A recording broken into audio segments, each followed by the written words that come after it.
아침 눈을 뜨면 진실의 조각들을 모아 날카로운 질문 깊은 시선으로 세상의 소금과 빛을 담아냅니다. 뉴스 베이커리 따뜻한 시선 정확한 진실 뉴스 베이커리 오늘을 굽는 신선한 이야기 뉴스 베이커리와 함께 활기찬 하루 시작하세요.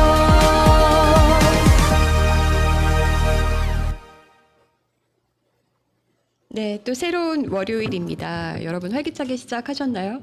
네, 뉴스 베이커리와 함께 하시죠. 오늘도 아말피 사랑님께서 아침 방송 지킴이 특파원이신가요? 풍년조님이 특파원 나오라고 실제로 또 나오셨습니다. 네, 오늘 분위기 좋네요. 이 분위기 쭉 이어가죠. 네, 저도 빨리 목감피를 불러보도록 하겠습니다. 목감피. 안녕하세요, 이석 PD입니다. 네, 활기찹니다. 네. 주말에 좀 쉬셨어요? 네, 주말에 충전 잘했습니다. 네. 다행이네요. 네. 항상 주말에 또 편집할 게 쌓여 있어서 별로 못 쉬어서 마음이 늘 무거웠는데. 네. 편집은 안 했지만 또 저기 가족들 이제 쇼핑 수발. 그게 또 또 더 힘든 거 아니에요? 차라리 편집을 드릴까요? 네. 잔인하다. 뭐라고 답을 못 하겠는데요. 잔인하다. 자, 식전빵 네. 먹으러 갑니다. 네.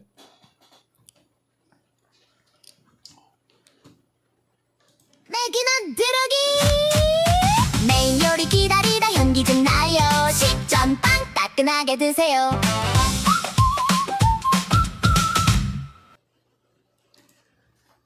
네. 오늘 되게 중요한 선고가 있어요. 네, 오늘 굉장히 중요하죠. 네. 설명 좀 해주세요. 김건희하고 이제 건진 법사를 저기 안 만났다고 윤석열이 이제 그 선거 기간 때 위증이니까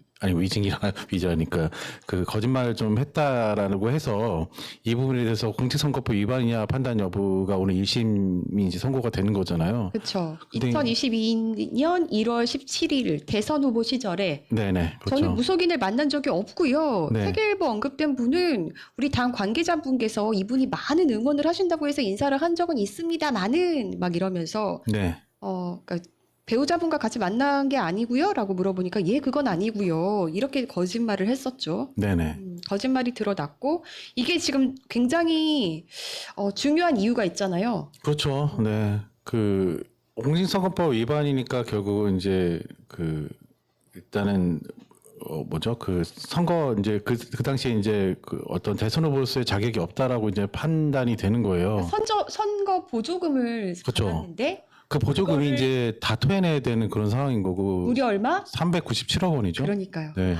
네, 아주 중요한 재판인데 오늘 오후 2시에 생중계가 된다고 합니다. 네. 이 선고 아마도 많이 관심들을 가지고 지켜보실 것 같은데 아마 뉴탐사도 오늘 라이브 중계하겠죠? 네, 중계한다고 아침에 그랬던 것 같은데요. 네네. 네. 두근거리는 마음을 지켜보겠습니다. 국힘 너 떨고 있니? 네. 네. 자, 그리고 이게 요즘에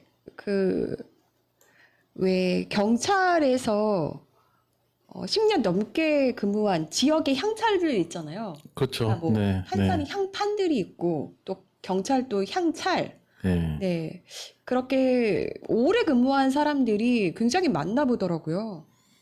이게 경찰 만 제가 7천 명이 넘. 체계를 잘 모르겠는데 검찰 같은 경우에는 2년주기로 계속 돌잖아요. 지방을 돌잖아요. 뭐 이제 서울 쪽으로 도는 사람도 있긴 한데 대체로 지방에 대부분 다 가요. 그래서 지방 돌고 서울에 계속 못 올라온 사람도 있을 정도거든요. 거의 경찰들 서울에서 근무하는 거는 굉장한 프라이드를 갖는 거더라고요. 그렇죠. 네.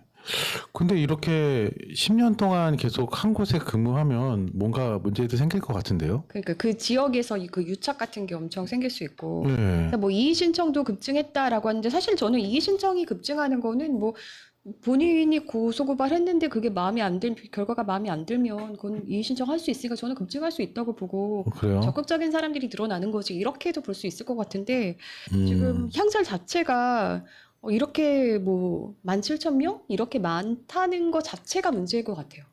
그래서 이제 제가 책을 여쭤봤던 거예요. 검찰은 어쨌든 내부에 이제 순환하게끔 돼 있는데 경찰은 그렇지 않은 건가요? 그걸 잘 몰라서. 아니요, 그 경찰도 원래 뭐 경정은 2년 주기 뭐 이렇게 간부급이요? 돌고, 총경은 1년 주기로 돌고 뭐 그런 걸로 알고 있는데 보통 이제 그 지방의 사정은 조금 다를 수도 있을 것 같고.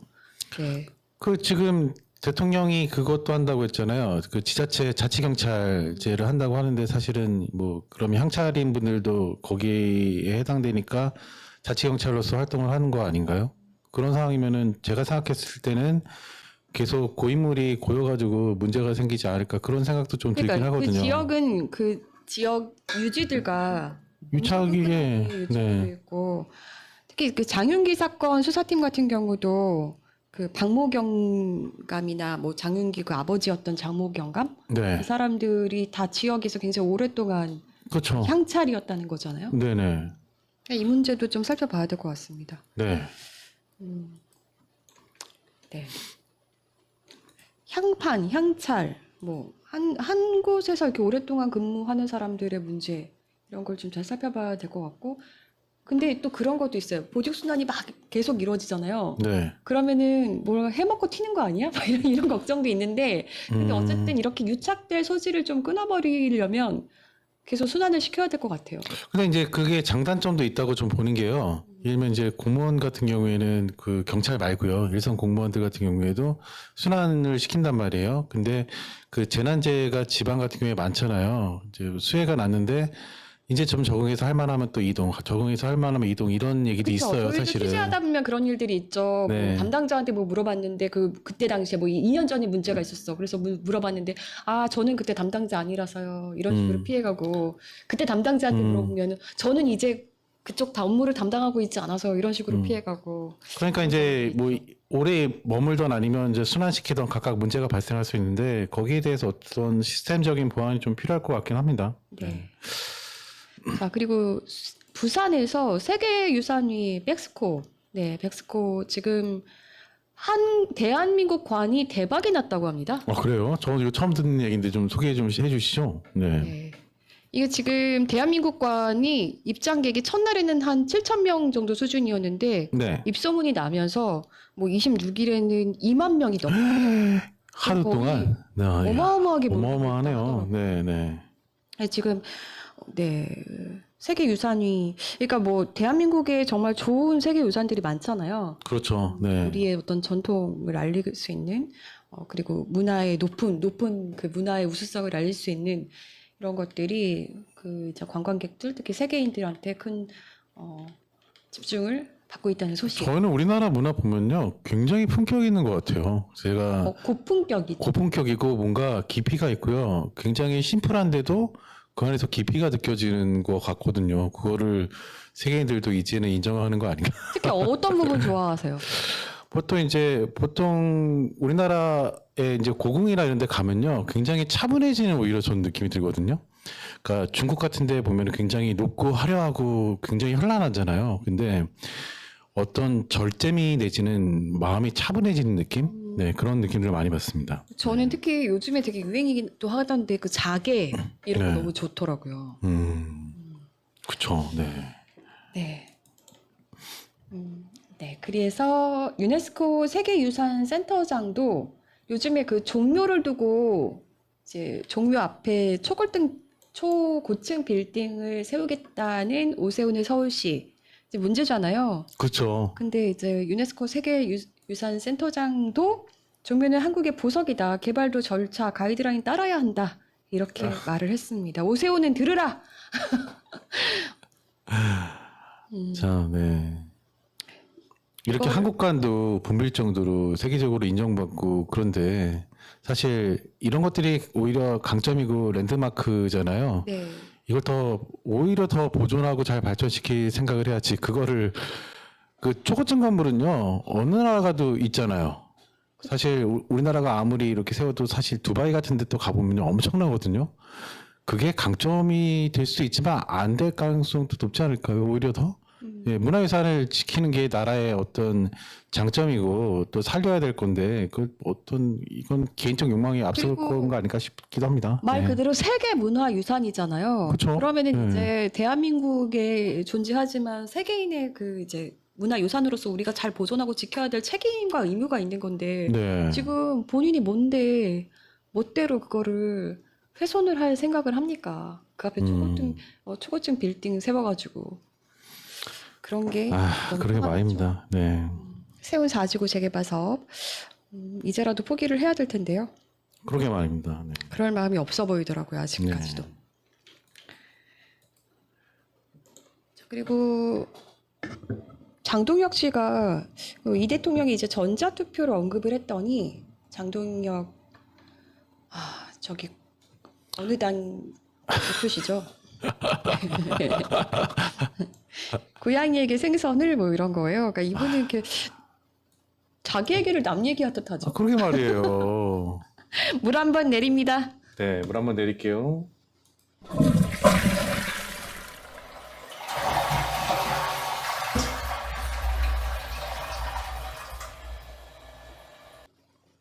어느 분이 보내주셨나요? 오늘? 네, 오늘 서울 마포구에 사시는 김모양께서 보내주신 화장실 물레를 가는 소리였습니다. 네네네. 아니 사실 이 전자투표 언급을 하는 건 시스템이나 이런 데에 대한 대통령의 의견을 내는 거고요. 그렇죠. 그다음에 지금 소위 얘기하고 있는 선관위 이제 부실 관리 문제가 대통령이 잘못한 게 아니잖아요. 근데 이거를 왜 이렇게 자꾸 정치적으로 결부시켜서 얘기하는지도 모르겠어요. 네. 답답한 상황. 네. 네. 그리고 정청래 지금 이제 민주당 당대표 후보시죠. 이분이 신천지 개입설에 대해서 당을 파산시킬 의혹을 제기한 거다. 중징계해서 발본색원을 해야 된다. 이렇게 말을 했어요. 저는 근데 이 얘기가 사실 당최 이해가 안 돼요. 제가 주말 동안에 사실 저도 요거 관련해서 제 의견을 좀 페이스북 글에 썼는데 네. 이렇게 좀 공교롭게도 정청래 후보 지지자분들께서 많이 찾아오셨어요. 제 페이스북에. 네. 근데 그 중에는 뭐 페이스북 친구로서 저랑 교류가 있던 분들도 계시고, 근데 저는 사실 뭐 어떤 입장이 없습니다. 뭐 누구를 더 지지하고 뭐 이런 입장이 있는 게 아니라 개인적으로 이제 제가 취재했었던 신천지의 네. 상황을 볼 때, 이 신천지라는 집단은 물론 이제 국민의힘 같은 경우는 너무 당과 유착이 돼 있었잖아요. 그렇죠. 네. 네. 그래서 진짜 크게 문제였었고, 거기는 정말 그래서 위헌정당 소지가 있을 정도로 유착이 돼 있었기 때문에 네. 그래서 문제라는 거고, 신천지는 정말 우리가 모르는 사이에 정말 많은 곳들에 본인들이 위장해서 침투를 정말 많이 해요. 저도 사실은 그런 제가 있던 조직들에서 경험들이 있거든요. 네. 근데 적발이 됐을 때 이제 어떻게 하느냐, 그게 중요한 거예요. 그렇잖아요. 그렇죠. 네. 근데 그래서 지금 뭐 합수본에서도 뭐 어떤 한 지역에서 신천지가 뭐 거기 뭐 수십 명이라고 하니까 뭐 수십 명 갖고 그러냐 뭐 이런 분들도 있는데 뭐 이렇게 단체로 이제 가입한 정황들 보게 됐었고 뭐 그걸 이제 토대로 해서 이제 수사를 하는 것 같고요. 그리고 저도 이제 신천지 탈퇴자분들 이제 고위급 간부였던 분들을 몇 명 알고 있거든요. 네. 그분들한테 다 물어봐도 아이고 신천지가 뭐 자기들이 유리한 대로 가입을 하면 어떻게 막을 거냐. 네. 그래서 했다는 거예요. 자기들도 알고 있다는 거예요. 정치적으로 움직인 거네요. 네. 네, 예, 그 까다라고 민주당도 시키고, 사실 예. 그리고 유착하려고 끊임없이 이렇게 시도를 하고 네. 그런 일들은 있기 때문에 그거를 이제 발본색원에서 그런 일이 없도록 만약에 지금까지 그렇지 않았다면 너무 다행인 거고 네. 그렇게 선언을 해주시면 되는 거거든요. 그리고 그렇죠. 이제 제가 문제 제기를 했던 사안은 뭐냐면 지금 마포 같은 경우는 일단 거기 한국근의회 네. 한국근의회가 이미 마포의 토호 세력으로서 거기를 많이 장악하고 있잖아요. 그렇죠. 네. 근데 지금의 현 마포구청장하고도 굉장히 이희자 씨가 친하고 그렇죠. 그리고 네. 그 마포구청장은 또 정청래 사람이고 네. 지금 그 구의원들도 다 정청래 사람들로 많이 포진돼 있는데 거기 그 이자 씨가 2019년도에 여기는 내 지역구라고 하면서 거기 참석한 그 의원들한테 소리 크게 내라면서 당신들 또 떨어지고 싶고 붙고 싶어 막 이렇게 호통치듯이 거의 뭐 좌지우지 하더라고 영상 보니까. 그러니까요. 네. 그런 상황에서 일단은 마포구의 의원이 누구예요? 정청래 의원이고 그렇죠. 네. 일단은 마포구를 꽉 잡고 있는 사람이 정청래라는 거는 대부분이 그렇게 평가를 그렇죠. 하거든요. 네. 그러니 이런 것들을 그러니까 나는 지금까지 왜 이희자 씨가 한국근의회가 여기를 이렇게 놀이터로 삼도록 내버려 뒀냐를 문제 삼고 싶지 않다고 했어요. 그리고 네. 하지만 이게 지금 밝혀진 마당에는 이거를 책임을 지고 한번 발본색원할 의지를 갖고 그런 거를 좀 선언을 해달라. 사실 그런 요청이었었고. 근데 그리고 저는 글에도 분명히 썼거든요.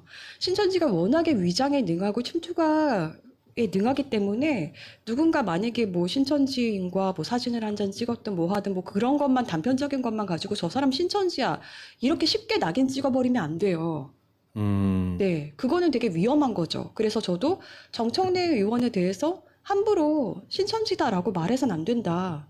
그건 너무 당연하다. 네. 근데 그 책임질 위치에 있으니 그거를 이미 근의회의 어떤 그 조직이 어떤 조직인지가 밝혀진 마당에는 마포에 대해서만큼은 더더욱 본인이 책임을 지고 어떤 선언을 해달라는 뜻인 거예요. 네. 네.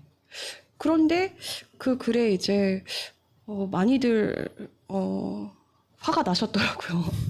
그래서 글을 처음부터 끝까지 잘 읽어는 보셨나? 좀 싶은 생각이 들었고.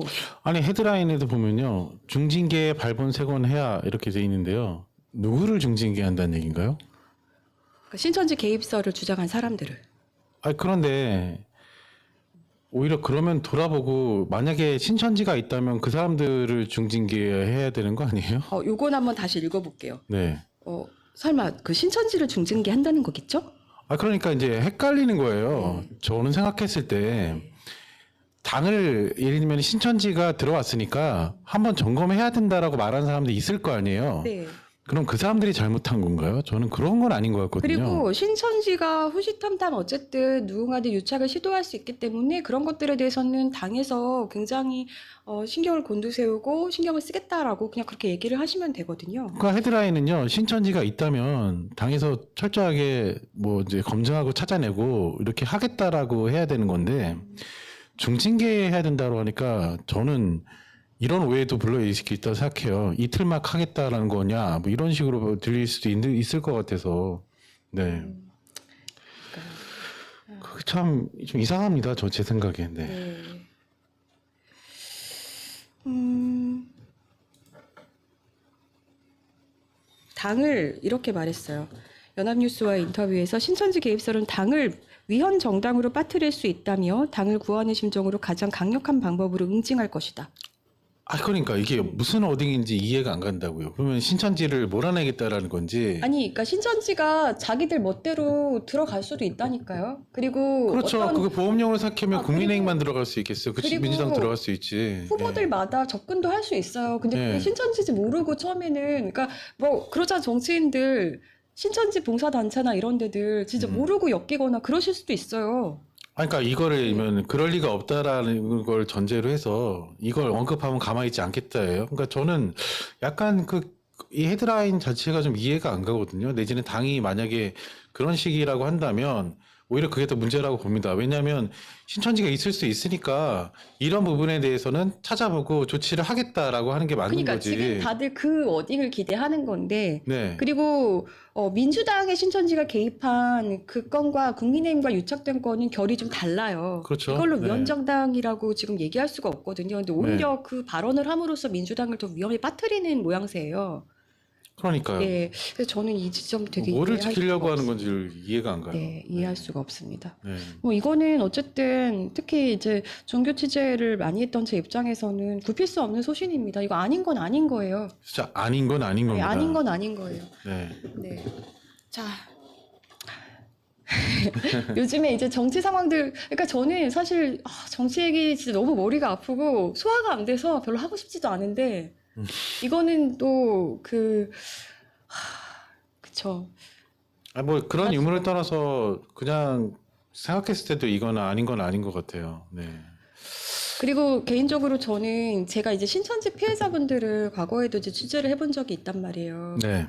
제가 취재했던 사례 중에 저에게 기억에 남는 사례는 뭐냐면 요즘은 신천지도 가출이나 이런 거 많이 안 시키거든요. 네. 예전처럼. 예전에는 아. 진짜 많이 시켰었는데 네. 요즘은 그 정도로 막 예전처럼 하지 않는단 말이에요. 네. 근데 이제 제가 취재했던 분, 그렇게 오래되지 않았었는데, 그분 부인께서 이제 가출을 했었죠. 근데 가출을 하면 어떤 식으로 하냐면, 뭐, 우리 남편이 폭력을 써요. 이러면서 여성센터 같은 데로 도망가는 거예요. 야, 이건 가정이 파괴되는 거네. 그런데 그거를 이 남자는 미치고 팔짝 뛰는 거죠. 자긴 그런 적이 없는데. 그런 식으로도 많이 한단 말이에요. 네. 네, 근데 그런 것들에 대해서 정치인들이 나서서 그거를 이게 정말 얼마나 사회적 문제로 심각한지를 염두에 두고 제대로 문제 제기를 하거나 정말 그런 어떤 가정이 사실 파괴되면은 그게 우리 사회의 가장 소단위가 네. 가정이잖아요. 그쵸. 가정이 파괴되면은 우리 사회 전체에 사실 영향들을 미치는 거고 그러기 때문에 신천지를 두고 사이비 종교라고 하는 거잖아요. 사회적으로. 그렇죠. 네. 근데 정말 내가 볼 땐 정치인들은 그런 부분에 관심이 없거든요. 그러니까 그거는 그냥 종교의 문제, 가정의 문제 이렇게 치부를 해버린단 말이에요. 제가 늘 굉장히 답답하고 속상했던 지점이에요. 근데 그런 사이에 그거하고 이제 종교 세력과 결합해가지고 얼마나 사회적 파장을 좀 많이 일으키고 있어요. 그러니까요. 네. 그러니까 이제라도 정말 지금은 우리가 윤석열 정권을 지나면서 사이비 종교의 힘이 얼마나 막강하고 그리고 이게 얼마나 위험하고 우리 사회를 얼마나 위태롭게 할 수 있는지를 우리는 뼈저리게 경험했잖아요. 그렇죠. 그러면 이제는 윤석열 정부를 통해서 그거를 정말 뼈저리게 한 번 더 경험을 했으니 지금의 민주당은요 사이비 종교를 완전 척결하겠다. 저는 이렇게 나가야 된다고 보거든요. 네. 이걸 오히려 뭐 정확한 이제 진위를 모르겠으나 중징계에서 발본색원 해야겠다라고 하는 게 도대체 누구를 향하는 건지 좀 제대로 얘기해 줬으면 좋겠어요. 이거 네. 그런 개입설을 이제 제기하는 사람들에 대해서 이제 해당 행위로 좀 보시는 것 같은데 이거는 정말 아닌 것 같습니다. 아무리 네. 생각해도. 아니 개입설 얘기할 수 있죠. 그런 거 아니냐라고 하면 당에서 우리는 어떻게 할 것인가를 논의를 해야죠. 조사를 하면 되잖아요. 네, 그렇죠. 조사를 하고 예. 정말 아니라고 하면 정말 다행인 거고 제대로 조사를 하면 되는 거고 후보들마다 그런 의지를 가지고 앞으로도 사실 신천지가 개입하지 않으리라는 법이 뭐가 있어요. 그러게 그러니까 말이에요. 그런 것들에 네. 대해서 우리는 철저하게 선을 긋겠다라고 제대로 선언을 해주시면 될 것 같습니다. 네. 네, 요즘에 뭐 정치 때문에 다들 마음이 힘드신 분들이 많을 텐데요. 그런 마음으로 조금 우리가 그래도 좋은 세상, 좀 세상은 살만하다 뭐 이런 마음을 또 버릴 순 없잖아요. 아, 버리면 안 되죠. 네, 네. 그런 마음으로 한번 지어봤는데요. 제목이 핑크빛 믿음. 네, 함께 듣고 메인 브레이드 들어가겠습니다. 세상이 핑크빛이던 시절이 있었죠. 사람은 선하다, 세상은 아름답다. 그 믿음 굳게 지켜갔죠. 그렇다고 세상을 몰라서는 아니에요. 초등학교 2학년 칠흑같이 어두운 빗물 속에서 죽는 것도 괜찮겠다 생각한걸요.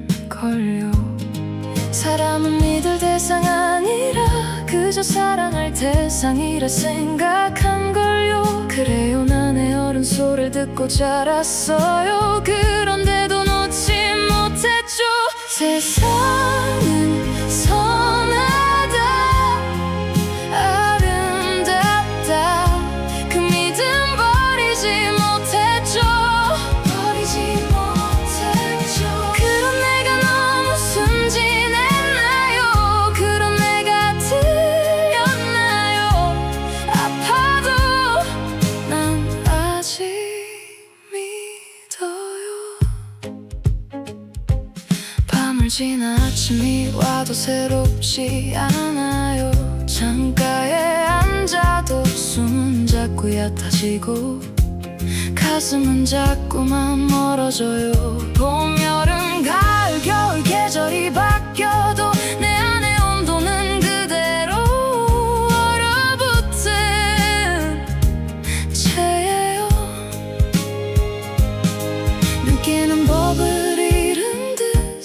발끝부터 마음까지 굳어가요. 그래도 누가 묻는다면 난 고개를 끄덕여요. 세상은 선하다, 아름답다. 그 믿음 버리지 못했죠. 그런 내가 너무 순진했나요? 그런 내가 틀렸나요? 아파도 난 아직 믿어요. 쿨한 척은 못해요. 아픈 건 아픈 거니까. 깨진 마음 위로 괜찮다 말해도 얼음처럼 굳어가도 따뜻함을 알아요. 끝내 사라지지 않는 그 한 줌의 빛을. 세상은 선하다, 아름답다. 그 믿음 버리지 못했죠. 그런 내가 너무 순진했나요? 그런 내가 틀렸나요? 아파도 난 아직 믿어요. 선하다, 아름답다. 그래도 난 믿어요. 그래도 난 믿어요.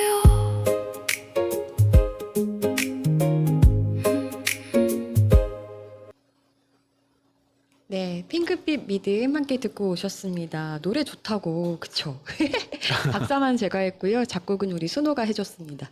그리고 작곡할 때 거미 노래 스타일로 이렇게 지정이 되나요? 라고 물어보셨는데 저는 개인적으로 어떤 노래 스타일로 해줘라고 지정을 한 적은 없거든요. 이거 됩니다. 돼. 제가 그 뭐 단팥빵 노래 만들 때 밤양갱 스타일로 해달라고 했고 실제로 오. 음원 좀 떠가지고 넣었더니 그렇게 만들어준 그래요? 거거든요. 네. 그래서 네. 스타일 보통 할 때 무슨 어떤 풍으로 어떻게 만들어줘 설명하기 좀 힘들잖아요. 저는 그냥 뭐 어쿠스틱 뭐 이런 식으로 하거나 네. 그 왜 바이올린 뭐 피아노 뭐 이런 식으로밖에 넣거든요. 네, 좀 이렇게 구성을 디테일하게 짤 수도 있는데 말씀하신 것처럼 잘 모르겠으면 일단 어떤 특정 음원 올려놓고 그다음에 이제 그 가수나 노래 이렇게 지정한 다음에 이 곡의 스타일하고 이제 비슷하게 만들어줘 하면 그런 풍으로 만들어줘요. 네. 네. 네, 정말 근데 저는 이게 노래에 조금 제 얘기를 넣어가지고 조금 부끄럽긴 한데 그래서 여쭤보려고 제목이 핑크빛 네. 믿음이잖아요. 네. 이게 무슨 의미고 도대체 왜 어렸을 때 생각이 어떠셨던 거예요? 늙은이였다니까. 근데 이게 네. 초등학교 4학년이라고 넣었더니 내학년이라고 지금 순호가 그렇게 읽어가지고 네. 제가 초등학교 때 저희 아빠가 지금 사업에 쫄딱 망하셨어요. 네. 그래서 네. 이렇게 망하고 나서 그 해에 정말 비가 너무너무 많이 왔는데 그 밤 늦은 시간에 엄마랑 이제 저희 삼남매가 그 외할머니 댁에 간 적이 있거든요. 비가 정말 너무 많이 와서 택시를 탔는데 이 앞에 와이퍼가 막 와이퍼가 뭐 정말 보이지 않을 정도로 보이지 않을 비 정도로. 엄청나게 온 그리고 거군요. 네. 그냥 가다가 사고 나서 죽을 수도 있을 것 같다는 생각이 들었어요. 너무 이제 그 하나도 보이지가 않으니까. 근데 그 4학년 때 이렇게 가도 괜찮겠다는 생각이 들더라고요. 그때 처음으로. 왜냐면 아유. 너무 힘들었어. 네, 그럴 수 있죠. 근데 어렸을 때 보면 집안 어렵고 한 것들은 보통 다들 좀 비슷한 사연들도 있는 것 같긴 하거든요. 네. 저도 좀 그런 게 있어서. 세상에 네. 별 미련이 없었어요. 그래서 네. 이날 그냥 그렇게 가도 괜찮겠다는 생각이 들었고 네. 이런저런 게 그 경험들을 하면서 딱 초등학교 4학년 때 제가 그 생각을 했거든요. 아, 사람은 믿을 존재가 아니라 사랑할 대상이다. 그렇- 저는 아. 이제 그때가 제 신앙이 좋을 때라서 제가 그 나이 때가 그 생각을 했거든요. 근데 이 모든 걸 설명해 주는 공 기자님이 말씀하신 단어 하나가 있어요. 애늙은이. 은을근이. 애늙은이. 그래서 그 얘기를 진짜 많이 들었어. 너네 네 나이 때 걱정할 것만 하면 돼. 왜 이렇게 뭐 세상 걱정은 네가 다 4학년 때 해라는 벌써 생각을 이런 가사의 생각을 하고 막 있다니. 네. 그 들으면서 살았는데 그냥 제가 그렇게 생겨난 걸 어떻게 해요? 잘 안 되죠. 네. 근데 아무튼 그런 뭐 우여곡절을 많이 겪으면서 살았지만 그 후에도 뭐, 그러니까 아시잖아요. 저 어떻게 살았는지. 근데도 그래도 한 20대 후반까지는 제가 바라보는 세상은 핑크빛이었던 것 같아요. 세상은 그래도 선하고 좋은 사람들이 많다. 근데 그 정도로 제 주변에도 좋은 사람들이 많았기 때문에 제가 그 믿음을 잃지 않을 수 있었던 것 같은데. 아, 다행입니다. 아주 제가 좋네요. 근데 네. 한 40 넘으면서는, 아니, 나이 얘기를. 그 점점 네, 그 네. 각박해질 때 신호가 있잖아요. 계절 변하는 거 모른다고 하고요. 네. 그 날씨의 변화도 잘 못 느낀다고 하는데 제가 좀 그런 상태였었고 좀 이렇게 약간 그 느껴지시지 않나요? 허무주의. 저게 허무주의가.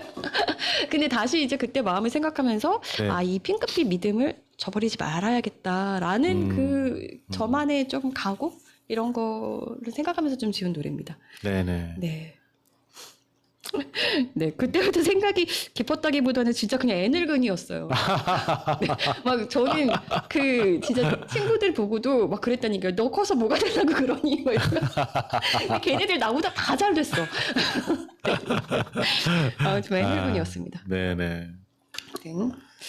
아직도 30대로 보여용. 네, 아우 너무 배우신 분 너무 감사합니다. 저희 방송에 정말 배우시는 분들이 정말 많으신 것 같아요.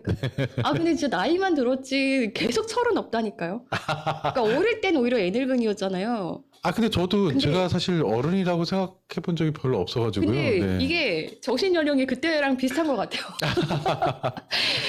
그런 얘기 있어요. 네. 그 청소년기 때 힙합 듣던 친구들은 60 먹어도 힙합 듣는다고요.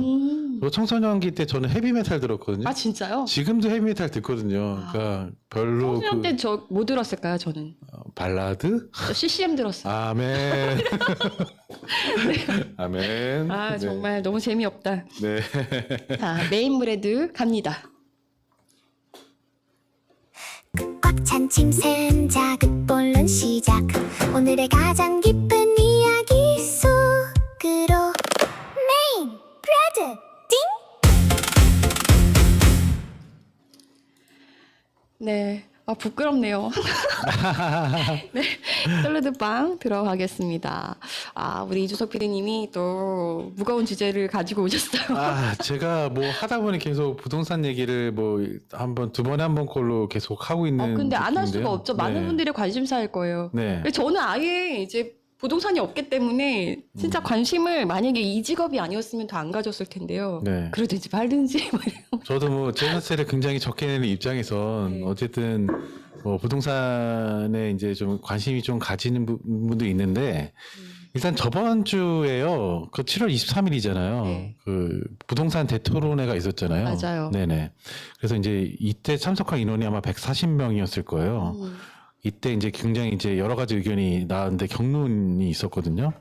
그래서 보통 보면 집을 가진 사람도 있고 없는 사람도 있잖아요. 그리고 또 부동산 같은 경우에는 뭐 집 없는 입장에서는 또 세금을 걷어야 된다. 그래야지만 또 집값이 떨어지고 그러니까. 근데 또 뭐 그냥 시장에 어쨌든 부동산을 좀 풀어야 된다. 세금 또 이렇게 완화해야 된다. 이런 목소리도 있었고 여러 가지 이제 날선 공방이 이루어졌었는데 토론회를 전체적으로 이제 요약을 해보면 4가지 핵심 현안이 있어요. 그리고 뭐 부동산 세제의 근본적인 결함 얘기도 했었고, 그다음에 이제 이거 어떻게 해결할 것인가 이런 얘기까지 나왔었는데 일단 그 토론회의 큰 맥을 살펴보면 사실은 부동산은 2가지 얘기를 압축이 됩니다. 뭐냐면 보유세하고 양도세예요.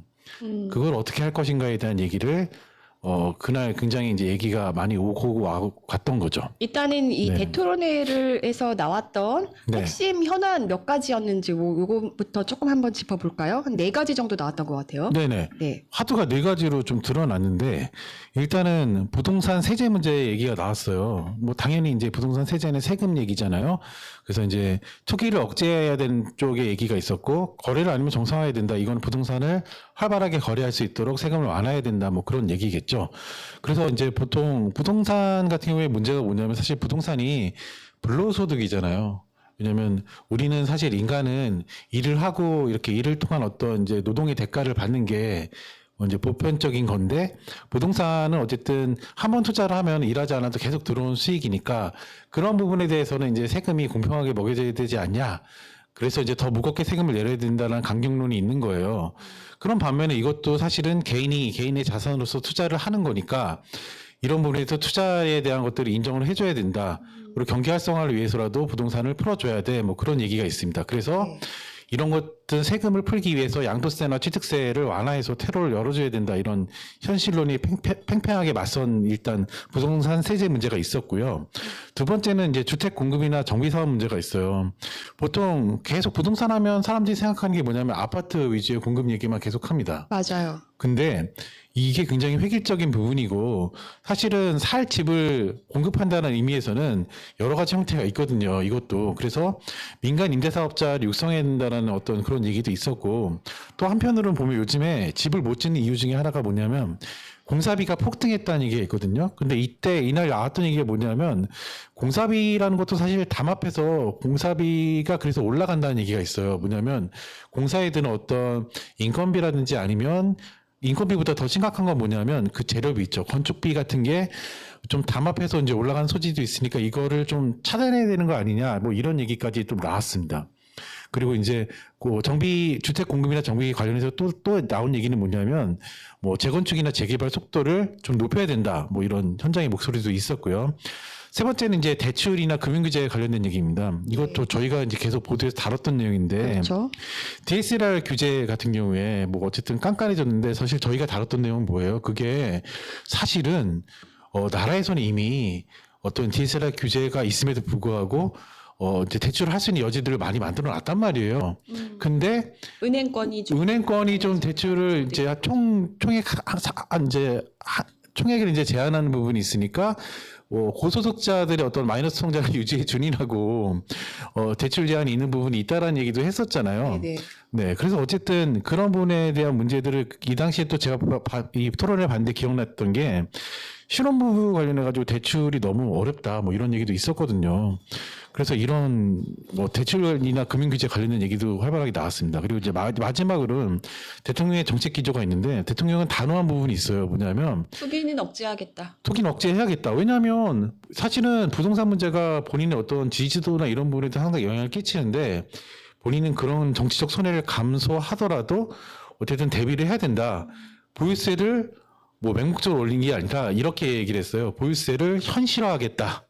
뭐 그런 의지를 이제 굽히지 않은 그런 측면이 있습니다. 그래서 이 전세 대출이나 집값 폭등의 주 원인이 이제 전세 대출로 이제 이거를 이제 지목을 했어요. 그래서 전세 대출 규제를 강하게 또 시사하는 발언도 했습니다. 네. 네.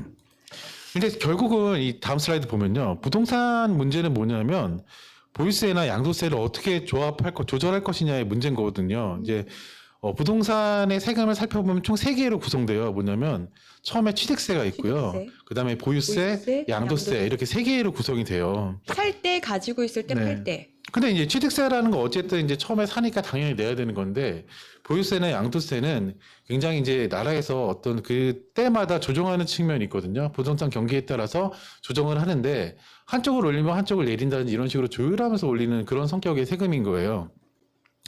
그래서 이제 보통 보면은 그간의 문제가 뭐였냐면 이런 얘기가 있었어요. 부동산이 투기 목적으로 쓰이면서 굉장히 불로소득을 강화시켜주는 측면이 있었잖아요. 그러니까 전세자금, 아까도 전세자금 대출을 막아야 된다는 얘기를 했었는데 이유가 뭐냐면 전세자금을 무한정으로 대출해주니까 전세자금 대출 받아서 집 사고 거기서 또 세입자들한테 월세라 보증금이나 전세 보증금 받으면 그걸로 은행 대출 받고 또 내고 그러니까 뭐 빌라왕 이런 게 나오는 거예요. 그런 문제가 있었잖아요. 그래서 정세영 교수 같은 분들이 뭐라고 얘기하냐면 불로소득을 절대 용납할 수 없다. 이 부동산 시장에 투기 구멍을 냈던 실패를 절대로 반복하면 안 된다. 그래서 강경하게 나옵니다. 어떤 얘기를 했냐면 보유세를 올리더라도 양도세를 낮추면 안 된다. 그러니까 두 개를 아예 아까 제가 이렇게 조절하는 거라고 했잖아요. 이 투기 세력을 원천 봉쇄할 것을 주문했어요. 뭐냐면 양도세도 올려야 된다는 거예요. 보유세도 올리는데 양도세도 올린다. 그럼 문제가 생기긴 합니다. 뭐냐면 부동산이 다 매물 잠겨버려요. 이거를 그 매물 잠김이라고 부르거든요. 락인이라고 부르는데 부동산이 완전 꽁꽁 얼어붙는 거예요. 그러면 뭐 네. 전세 자금 같은 경우, 대출 규제 같은 경우는 좀 걱정되는 부분도 있어요. 왜냐하면 뭐 한마디로 갭 투자 같은 거 이런 거 우려되는 거잖아요. 네. 네. 그런데 실제로 정말로 이제 살기 위해서 전세 자금이 필요하신 분들도 분명히 있을 텐데, 네. 그리고 갭 투자 이런 거는 너무 거리가 먼 얘기고, 그저 살 집이 필요한 분들도 있을 텐데, 이제 대출이 너무 규제되면 이제 그 지점은 저도 좀 걱정은 되긴 해요. 그래서 이제 이날 얘기가 다양하게 나왔었는데 어떤 대안으로는 이제 후에 또 얘기하겠지만 청년이나 아니면은 뭐 신혼 뭐 부부 세대에 관련해서는 어떤 대출의 이런 부분에 있어서 아니면 세금이나 이런 부분에 있어서 어드밴티지를 좀 줘야 되는 거 아니냐는 의견들이 있었거든요. 그 이유도 이제 계속 이제 얘기하면서 좀 진행을 해볼게요. 네. 일단 방금 전까지만 해도 일단 뭐 이제 어쨌든 양도세까지 강화해야 된다는 얘기를 했는데 사실 이거는 이제 세금의 공평성에 대한 얘기거든요. 그래서 이날 토론회에서 전체적으로 공감대가 있었던 얘기가 뭐였냐면 참석자 전원이 다 이 부분에서 공감합니다. 부동산을 보유한 만큼 합당한 세금을 내야 된다. 자, 보유세는 일단 정상화해야 된다라는 대전제에 대해서는 일단 모두가 동의를 했어요. 근데 문제는 그거예요. 어떤 거 뭐냐면 어떤 식으로 거느냐가 이게 문제인 거예요. 그래서 먼저 이제 지금 현행 어떤 이제 보유세에 해당되는 종부세 있죠. 네. 종합부동산세에 관련된 얘기를 해보면 이게 문제가 뭐냐면 이것도 우리가 다뤘던 내용이에요. 고가주택 소유자들이 세금을 무력화하는 두 가지 합법적 방패가 이미 존재를 해요. 그래서 세금이 있음에도 불구하고 세금을 안 내는 구조거든요. 그래서 이것 때문에 항상 형평성 문제가 있었던 건데 그 두 가지 문제가 뭐냐 하면 일단은 장특공제라는 게 있습니다. 장특공제. 장특공제요. 네. 이게 어떤 거의 줄임말이냐면 장기 보유 특별 공제. 뭐 이런 겁니다. 이게 최근에요. 국세청장도 나서서 장특공제에 대한 비판을 했거든요. 근데 이게 사실 우리가 다뤘던 내용이에요. 저하고 재연극하면서 막 얘기했잖아요. 나 이번에 양도세 여보 내야 되는데 했더니 제가 이제 세무사를 나오면서 이렇게 얘기했죠. 아 그거 장기 보유하시면 문제 없고요. 부부 공제 됩니다. 거의 뭐 500만 원, 600만 원 내야 되는데 100만 원만 내시면 돼요. 그러니까 한 달에 9만 원만 내시면 됩니다. 이런 식으로 재연극을 했던 그런 기억이 나는데요. 이런 장특공제에 대해서도 문제가 있다. 뭐 그런 거고 방금 또 얘기했지만 부부가 공동으로 명의를 가지면 굉장히 뭐 공제 한도가 부부니까 2분의 1도 나뉘는 거예요. 네. 그러면서 과세 표준도 엄청 낮아지니까 소금을 또 적게 내는 거죠. 지금 현행법이 이러니까 이것부터 고쳐야 된다라는 문제 목소리가 높은 거예요. 네, 뭐 그래서 다음 슬라이드. 근데 요것도- 장특공제를 좀 바꾸겠다라고 하면 어마어마한 저항이 있을 것 같긴 하네요. 그렇죠. 이제 그 얘기를 한번 해볼게요. 네. 지금 표 하나 제가 드렸잖아요. 네. 강남이 독식한 세금 혜택이라는 이 부분인데 데이터 팩트 체크를 한 부분이에요. 2024년도에요. 서울 지역 방금 얘기했던 장특공제 현황을 좀 살펴보면 지금 방금 얘기했던 방패 두 개가 있죠. 그 고스란히 드러납니다. 우리가 얘기하는 소위 강남, 서초, 송파, 용산 이 네 개의 구가요. 장특공제로 이제 혜택받은 세제가 4조 5,298억 원이거든요. 여기서요 78.5%를 독식해요. 이 네 개 지역이요. 그런데 전체의 78.5%를 차지한다. 예, 이 세제 혜택 받은 4조 5,298억 원 중에서 이 네 지역이요 혜택 받은 어떤 이제 퍼센트를 따져 보니까 네 지역을 합치니까 78.5%였던 거예요. 네. 그런데요 도봉구나 금천구, 은평구 이런 데서는요 거의 공제 비중이 0원이에요. 0원. 네. 그러니까 차익의 80%를 이렇게 깎아주는 제도가 강남의 똘똘한 한 채로 간 거예요. 그러니까 지역이나 수도권에도 집이 여러 채 있던 사람들이 이 당시에 어땠냐면 다 팔고요. 수도권이나 서울에 집 마련합니다. 네. 왜냐하면 이렇게 세금 혜택을 받는데 안 마련하겠어요? 그런 게 문제였던 거고 이번 이제 토론회에서도 이거 지적하는 얘기들이 많다 보니 보유세 일단 정상화에 모두 다 공감을 하는 건데 그렇다면 이런 것도 문제잖아요. 그러니까 보유세를 어떻게 거둘 것이냐가 화두가 됐던 거예요. 네. 다음 슬라이드 볼게요. 네. 자, 그래서 일단은 제가 부동산 일단 세금은 보유세와 양도세를 어떻게 조정하냐에 따른 문제라고 했잖아요. 네. 이거에 대한 조합을 살펴보면 당연히 보유세, 양도세니까 네 가지 조합이 나올 거예요. 이 네 가지 조합부터 이해를 하고 그 다음에 어떤 얘기가 나오는지 살펴볼게요. 네. 일단은 보유세나 양도세를 이제 어떻게 조정하냐가 문제인데 만약에 보유세를 높이고요, 양도세를 낮추면 어떤 현상이 생기냐면 일단 지구 있잖니 보유세가 높으니까 세금이 무섭잖아요.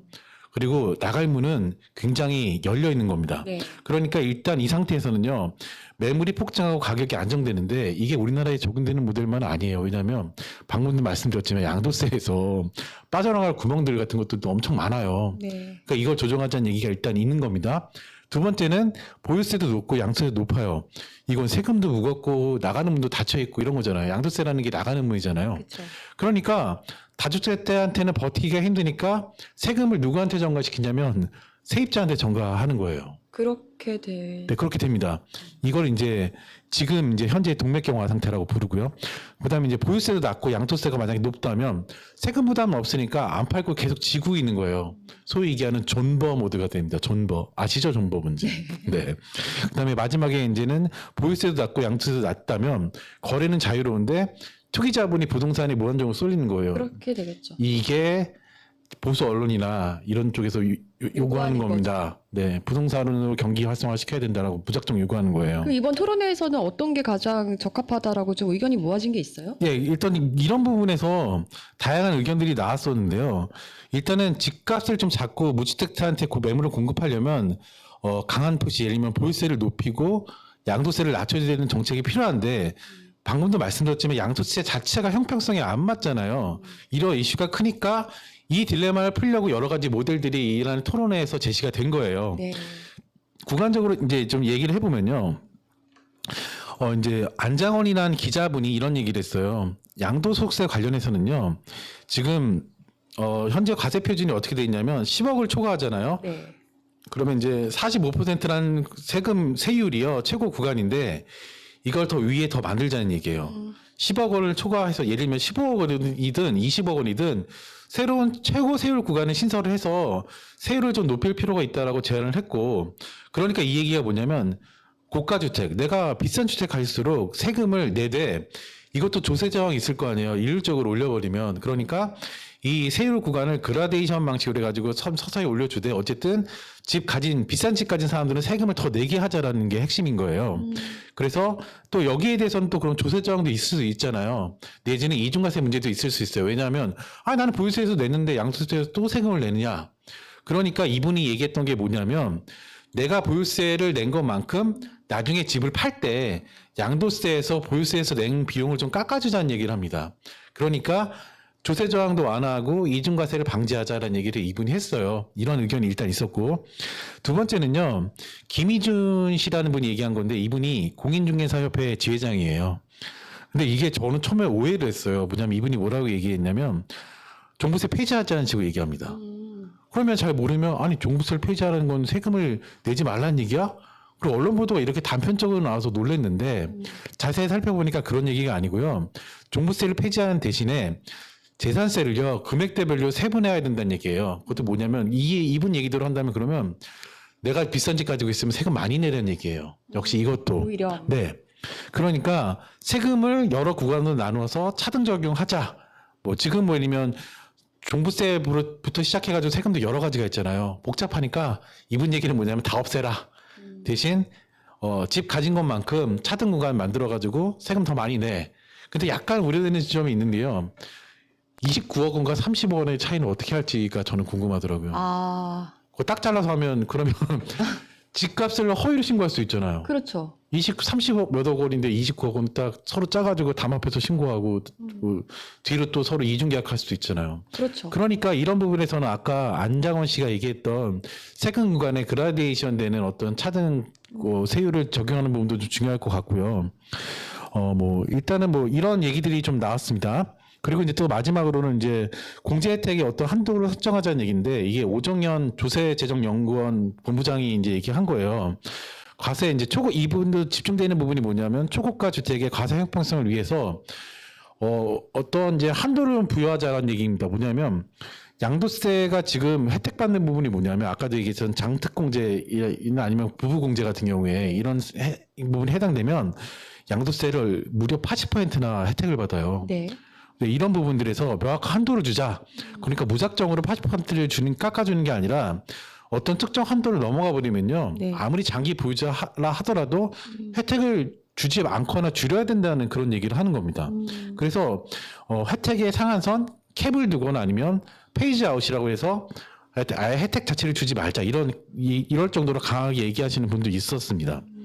자, 그러니까 뭐 정리를 좀 해보면요. 어쨌든 보유세나 양도세는 이제 조정이 돼야 되는데 가장 이상적인 현실은 보유세를 높이고 양도세를 좀 낮춰줘서 출구를 마련해 줘야 되는데 우리나라 같은 경우에는 장특공제라든지 아니면 부부공제 한도 같은 이제 이런 것 때문에 어떤 세금 혜택을 80%나 받는 기형적 구조이기 때문에 이런 것들에 대한 어떤 조정을 해 가면서 출구를 좀 열어주면 일단 부동산 문제가 해결되는 어떤 그런 측면이 있을 거고요. 이런 부분에서 어쨌든 대통령이 또 강하게 강조했던 보유세를 이제 정상화해야 된다라고 하는 부분도 해법이 좀 될 것 같아서 이런 어떤 토론회에서 나왔던 얘기를 가지고 오늘 부동산 얘기를 좀 해봤습니다. 네. KT님이 이게 외제차 사는 거랑 비슷하게 생각하면 된다. 외제차 못 사는 게 아니라 유지비가 높으면 안 사게 되는 거니까 집도 그렇게 돼야 된다라고 말씀하시면서 그런데 이제 오래 살았다고 세금 감면하는 거는 좀 아니라고 본다. 그렇게 의견을 내주셨습니다. 그것 다 지역도 차이가 있잖아요. 지역별로도 이렇게 차이가 있다는 건 좀 말이 안 되는 저는 것 같아요. 그런 부분이 염려돼요. 좀 어르신들, 고령의 분들 있잖아요. 네. 이제 이런 분들 같은 경우는 집은 있어. 집은 있고 집이 좀 좋은 집이 있어. 비싼 집이 있어. 근데 소득이 없는 경우들이 있잖아요. 그렇게 이제 지금 말하시는 분들이 있는데 사실은 뭐 일단 나이가 있어서. 모기지론이라는 것도 사실 있고요. 그 다음에 이런 부분 관련해 가지고 아까도 출구 전략을 얘기했던 부분들이 뭐 이제 어쨌든 세금을 이제 부여하는 부분에 있어서도 이제 그라데이션 차등을 줘가지고 어쨌든 이렇게 하는 부분이 있잖아요. 근데 저는 사실 개인적으로 이제 부동산 투자에 대해서 긍정적이지 않은 편인데 네. 이유가 뭐냐면 사실은 제가 이제 나중에 죽고 난 다음에 오히려 세금도 50% 내는 부동산에 왜 투자를 해야 되나.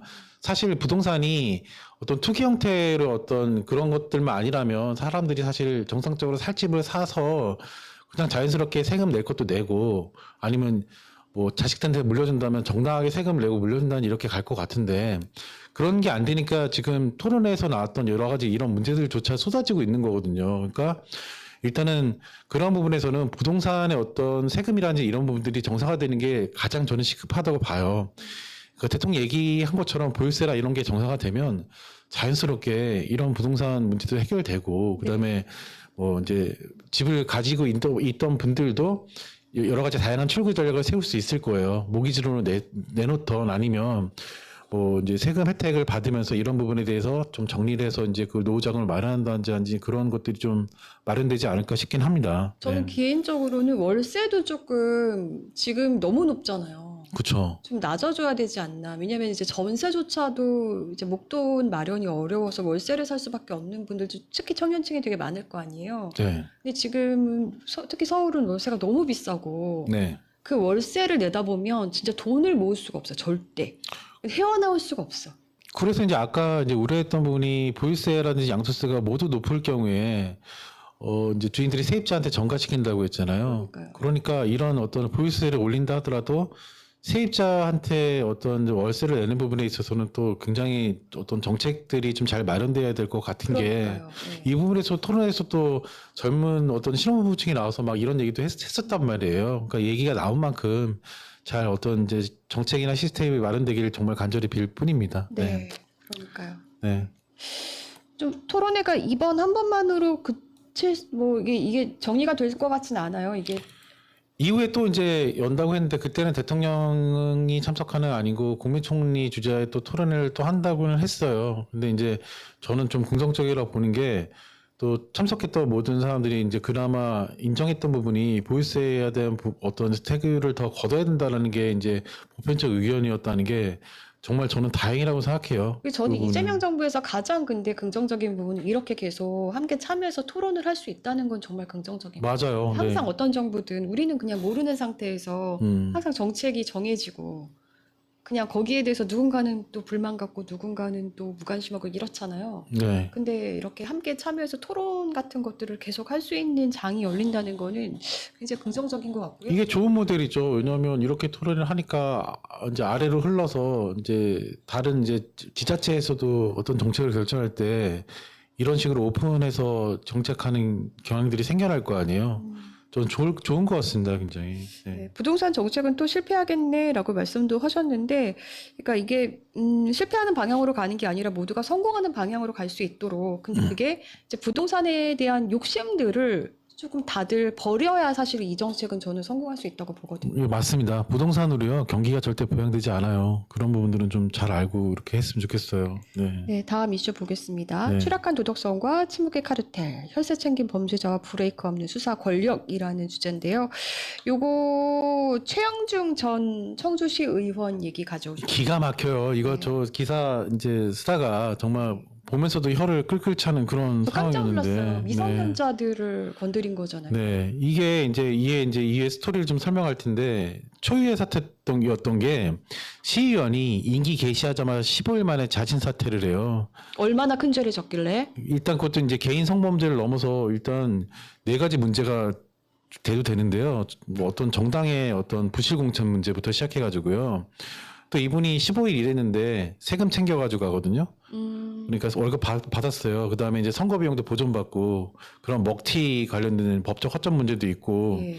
그 다음에 정치권이 이렇게 자기네 쪽 보호하려고 얘기를 하면서 하다 보니 어떤 2차 가해 문제도 있었고 그 다음에 왜곡된 어떤 성인식 문제도 그대로 드러났고요. 그러니까 이게 지금 그 미성년과 성매매를 하고 네. 사진 촬영을 했고 뭐 이런 내용이잖아요. 그렇죠. 근데 그것도 어떻게 이런 사람이 지금 공천이 됐던 건지. 그런 시스템 문제도 있는 거죠. 그 다음에 더 나가서 이게 이 당시에 이제 당협위원장이요.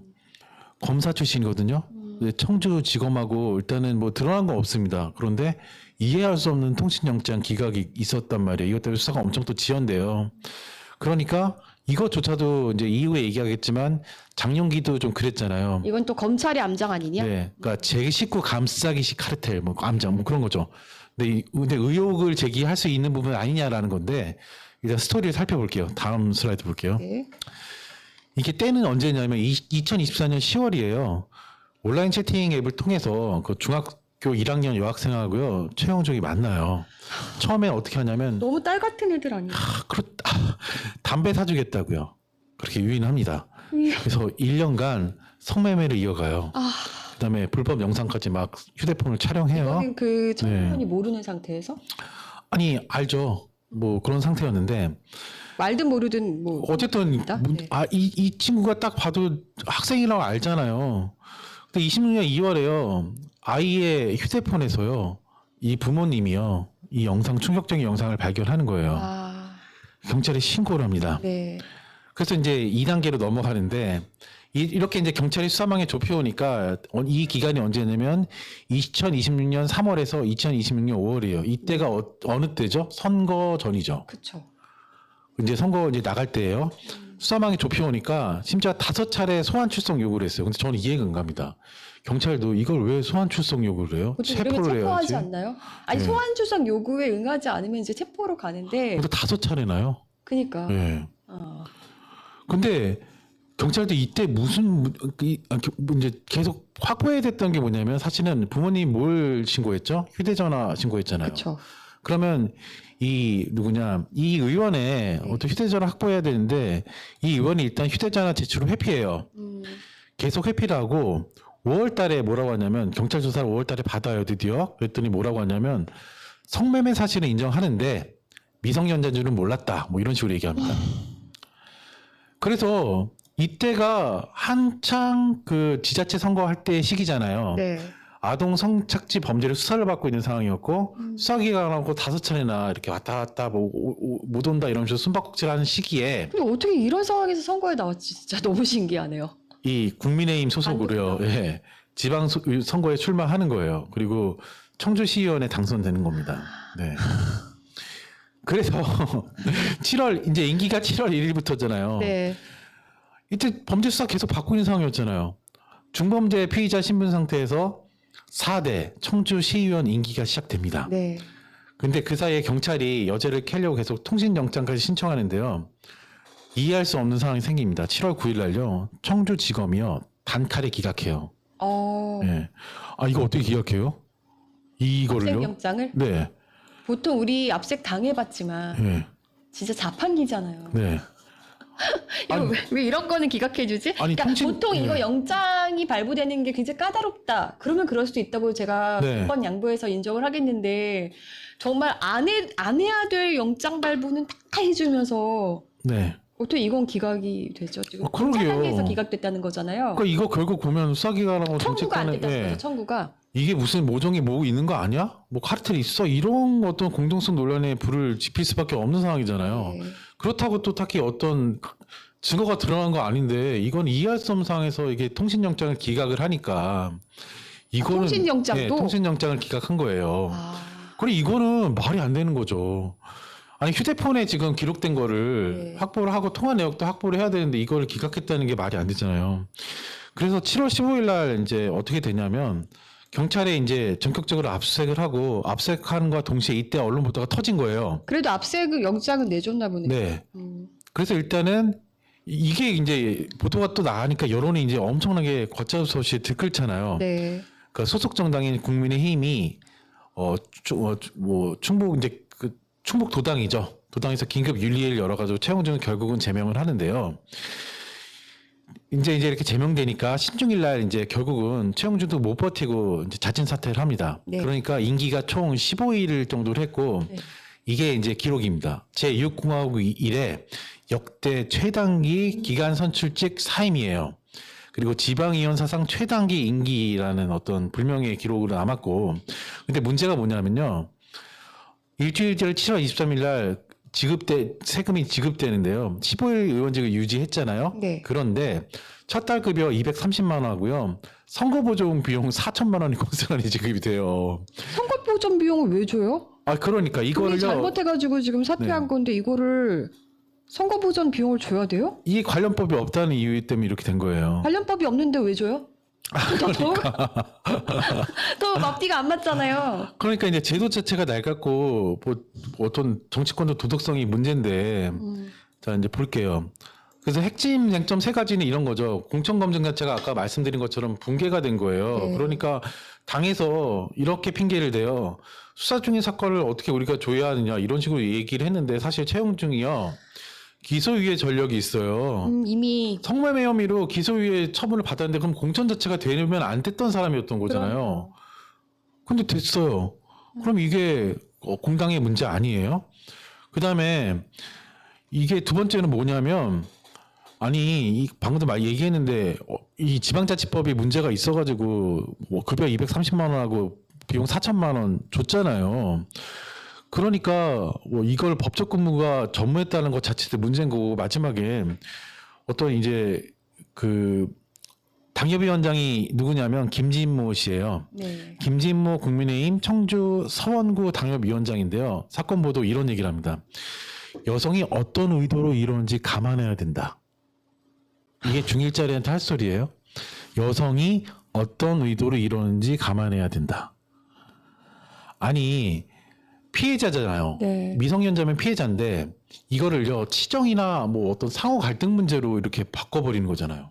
아, 이게 전형적인 2차 가해잖아요. 그쵸. 네.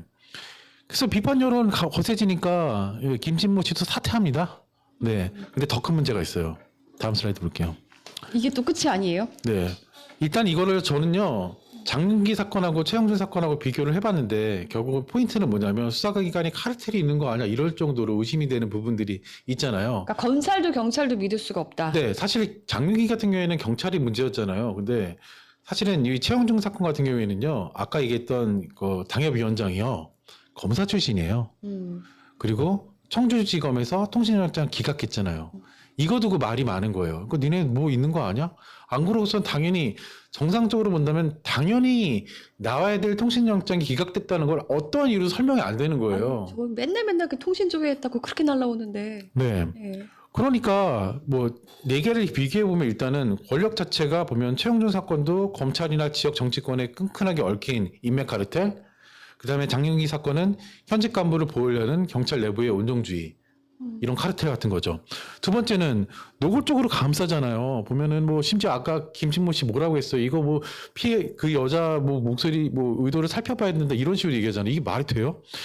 심지어 장윤기 같은 경우에는 부모가 어떤 이제 성폭력 관련 증거 없애려고 막 증거 은닉하고 막 지시 내리고 이렇게 하잖아요.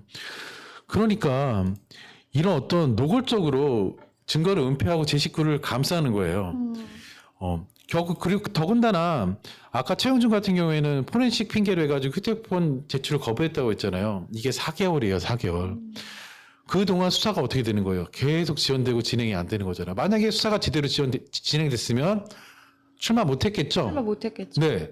그러니까 이게 얼마나 세금으로도 혈세가 낭비되는 거예요. 235만 원 월급 주고 4천만 원, 선거 보존 비용 줬는데. 아, 진짜 선거 보전 비용은 너무너무 이해가 안 된다, 예. 진짜. 심지어 무능함까지 닮았어요. 최영준 사건 같은 경우에는요, 경찰이 어떤 실수를 하냐면, 압수수색 영장 작성할 때요, 인적 사항이나 범위를 틀려요. 그래서 반려와 지연을 겪습니다. 그 다음에 장윤기 사건 같은 경우 경찰이요, 계좌 압수수색 영장에 피의자 이름을 잘못 적어요. 그러니까 이런 부분에서 또 뭐 검찰이 내세우는 이래서 보안수사권 필요하다. 이건 근데 보안수사권이 아니라 보안수사 요구권으로 충분하고요. 내지는 보안수사권 요구 없어도 검찰이 전화 한 통하면 돼요. 전화해서 이거 틀렸으니까 수정하세요. 하면 끝나는 건데 이거를 논의를 끌어들이는 것 자체가 문제인데 지금 사례에서 살펴봤듯이요. 검찰이나 경찰이나 다 수사기관 카르텔 문제부터 시작해가지고 수사 부실 문제나 아니면 뭐 증거를 관리를 못하는 이런 문제는 총체적으로 다 비슷한 문제를 겪고 있잖아요. 맞아요. 둘 다 그러니까 문제예요. 둘 그리고 다, 저는 예. 솔직히 어떤 생각까지 드는지 아세요? 지금 이제 보안 수사권 문제가 이제 시끄러워서 우리 되게 피곤하지만 네. 그 문제로 인해 어쨌든 뭐 보안 사건 얘기로 시끄러운 상황에서 서로 본인들이 조금은 더 무언가 이제 권력을 갖기 위해서 네. 더더욱 이런 사건들이 지금 이제라도 네. 드러나는 거 아닌가라는 생각도 솔직히 들어요. 예, 그래서 이게 결국 보안사건 논란의 어떤 한계를 모든 기관이 다 가지고 있는 문제잖아요. 네. 그 다음 슬라이드를 보면요. 그러니까 어쨌든 그리고 경찰 권한을 그 확대해도 죄송한데 네. 아까 그 최영준 전 시의원 네. 본인이 사퇴하는 게 아니라 징계를 받았어야 되는 거 아니에요? 그러니까 사실 출당 조치하는 걸로 끝냈잖아요. 그 국민의힘 자체는 그런 것들도 문제고 이게 국민의힘의 문제가 아니라 시의회 자체에서 징계를 내려서 네. 내보냈어야 되는 게 사실은 맞죠. 그렇죠. 그랬으면 이제 선거 보전 비용도 줄 필요가 없을 거 아니에요. 그렇죠. 네. 답답하다. 그러니까 뭐 정치하는 분들 다 똑같다 이런 얘기가 또 그런 데 나오는 건데 어쨌든 사례를 살펴보면 이제 결국은 뭐 검찰이나 경찰이나 보안수사권 가지고 얘기를 하는데 사실 경찰도 경찰 권한을 많이 줬을 때 문제가 있는 거고요. 네. 검찰도 영장 독점을 하면 아까 통신영장 같은 경우에 기각당한 이런 문제도 있잖아요. 그러니까 결국 문제는 뭐냐면 이런 수사기관도 수사에 있어서는 제3의 어떤 눈이 지켜봐야 되는 측면이 있는 거예요. 네. 그래서 이런 부분에서는 사실은 시민사회 쪽에서 논의가 좀 활발한 부분들이 있어요. 그래서 이제 이런 것들을 활발하게 얘기하는 쪽이 어디냐면 민변이나 아니면 참여연대 쪽에서 외부 통제에 대한 얘기를 하고 있는데 3월 12일에 민들레에서 났던 기사를 살펴보면 이래요. 중수청이나 공소청법에서 고쳐야 된다라고 해서 수정안을 지시한 부분들이 있는데 어떤 이제 뭐 중수청이 만약에 또 다른 거대 수사관이 될 수도 있잖아요. 그런 걸 막으려고 수사심의위원회를 법제화한다든지 수사인권보호관을 설치한다든지 중수청위원회를 통해 이제 통제를 해야 된다. 뭐 이런 얘기를 하고 있고요. 그 다음에 이제 어떤 이제 이런 보안사건 관련해서는 민변 이제 변호사 모임이 있어요. 그쪽에 회원 거기서 얘기 나오는 게 뭐냐면 보안사건 이제 폐지를 이제 했을 경우에 보안수사 요구 제도를 실효성을 강화한다든지 재수사 제도 개선, 그다음에 수사심의위원회를 연다든지 수사인권보호관을 도입해야 된다 이런 얘기가 있습니다. 네. 그리고 민변 사법센터 쪽에서는요 외부위원을 구성하자는 얘기를 구체적으로 해요. 그래서 수사심의위원회나 개방형 수사인권보호관, 압수수색영장 사전신문제도 뭐 이런 것들을 해야 된다고 하는데 근데 여기서 저는 사실 중요하게 보는 지점이 하나 있는 것 같아요. 그런 게 좀 있어야 될 것 같아요. 만약에 검찰이 기소를 하는 어떤 권한을 가진 것도 가장 강력한 권한이지만 더 센 권한이거든요. 사실은 기소 안 하는 게 더 센 권한인 거예요. 맞아요. 그래서 우리나라에 사실 좀 미약한 제도가 있지만 미약한 게 뭐냐면 기소를 해달라고 청원하는 제도가 굉장히 미약해요. 저는 오히려 이거를 제도화해야 될 필요가 있다라고 생각을 해요. 왜냐하면 검찰이 뭉갤 경우에 혹은 경찰이 수사가 미진한 경우에 각각 이런 부분에 대해서 청원제도를 둬서 법원이 강제로 수사를 하게 하고 만약에 수사를 안 할 경우에 아까 얘기했던 뭐 중수청 뭐죠? 그 뭐 중수청이나 이런 쪽으로 넘긴다든지 아니면 수사기관 경찰 같은 경우에는 수사기관을 바꾼다든지 하는 강력한 조치를 취하는 것들을 마련을 해야지만 어떤 뭐 이런 것들이 좀 해결되지 않을까. 그리고 이거에 또 예전에 외국 사례에 바쳤을 때 아마 제가 기억하기로는 독일 사례에 좀 있었던 것 같거든요. 이런 것들이 좀 있어야 돼요. 네. 네, 그렇습니다. 뭐 경찰도 검찰도 솔직히 말하자면 그 민생 사건에 관심이 없다. 네. 크게 관심이 없더라. 제발 이권 밥그릇 챙기지 말고요. 우리가 어떻게 일할까 해서 제발 일할 수 있게 해주세요라면서 그렇게 싸웠으면 좋겠어요. 맞아요. 내가 일하려면 이런 제도가 필요합니다라는 걸로 싸웠으면 좋겠어요. 네. 맞습니다. 자, 그 이제 보안 사건은 폐지하는 걸로 가닥이 잡혔고 네. 대신에 이제 그 후속으로 그러면 어떤 보안 점들을 마련할 것인가 이제 이게 또 쟁점이 되고 중요한 논의 절차가 이어질 건데요. 이 논의를 할 때는 우리가 서로 사실 이제 토론을 하는 이유, 상대와 대화를 하는 이유는 이기기 위해서 하는 게 아니잖아요. 네. 다 참고해서 더 좋은 대안을 만들기 위해서 하는 거잖아요. 네. 네, 우리가 함께 좀 성숙하게 논의를 이어갔으면 좋겠다라는 바람을 가지면서 노래 한 곡 듣고 오죠. 네. 노래는 혐오해지지 않는다. 네, 함께 듣고 듣고 오겠습니다. 올게요. 지지 않아 난 절대 지지 않아 후지고 찌질한 혐오엔 지지 않아 편가르고 조롱하기 바쁜 이 세상에 난 절대 무릎 꿇지 않아 우리 삶의 터전은 또다시 전쟁 승리만이 유일한 하고 나눌 것 없이 생각이 다르면 모두 다 적적적 조금만 의견이 달라도 모두 다 역적인가요 당신의 목소리에 귀 기울이고 싶어 당신도 내 얘길 조금 들어줬으면 우리에게 필요한 건 그저 따뜻한 경청 서로 생각이 다른데 왜 싸워야만 하나요 또 나은 세상을 만들어줄 다양한 생각은 원래 기쁜 일이 될 텐데 원치 않아요 우리가 맞잡았던 그 손으로 서로를 핥히고 상처 주는 건 다시 마주봤던 그 눈으로 서로를 이겨보는 건 너무 아파요 미워하고 미움받는 건 제발 한 번만 다시 생각해봐요 당신과 생각이 다른 것이 당신을 싫어한다는 뜻은 아니잖아요 대화는 이기기 위해 하는 게 아니잖아요 서로를 이해하기 위해 필요한 것뿐인걸요 지쳤어요 피곤해요 그래도 포기하지 않을래요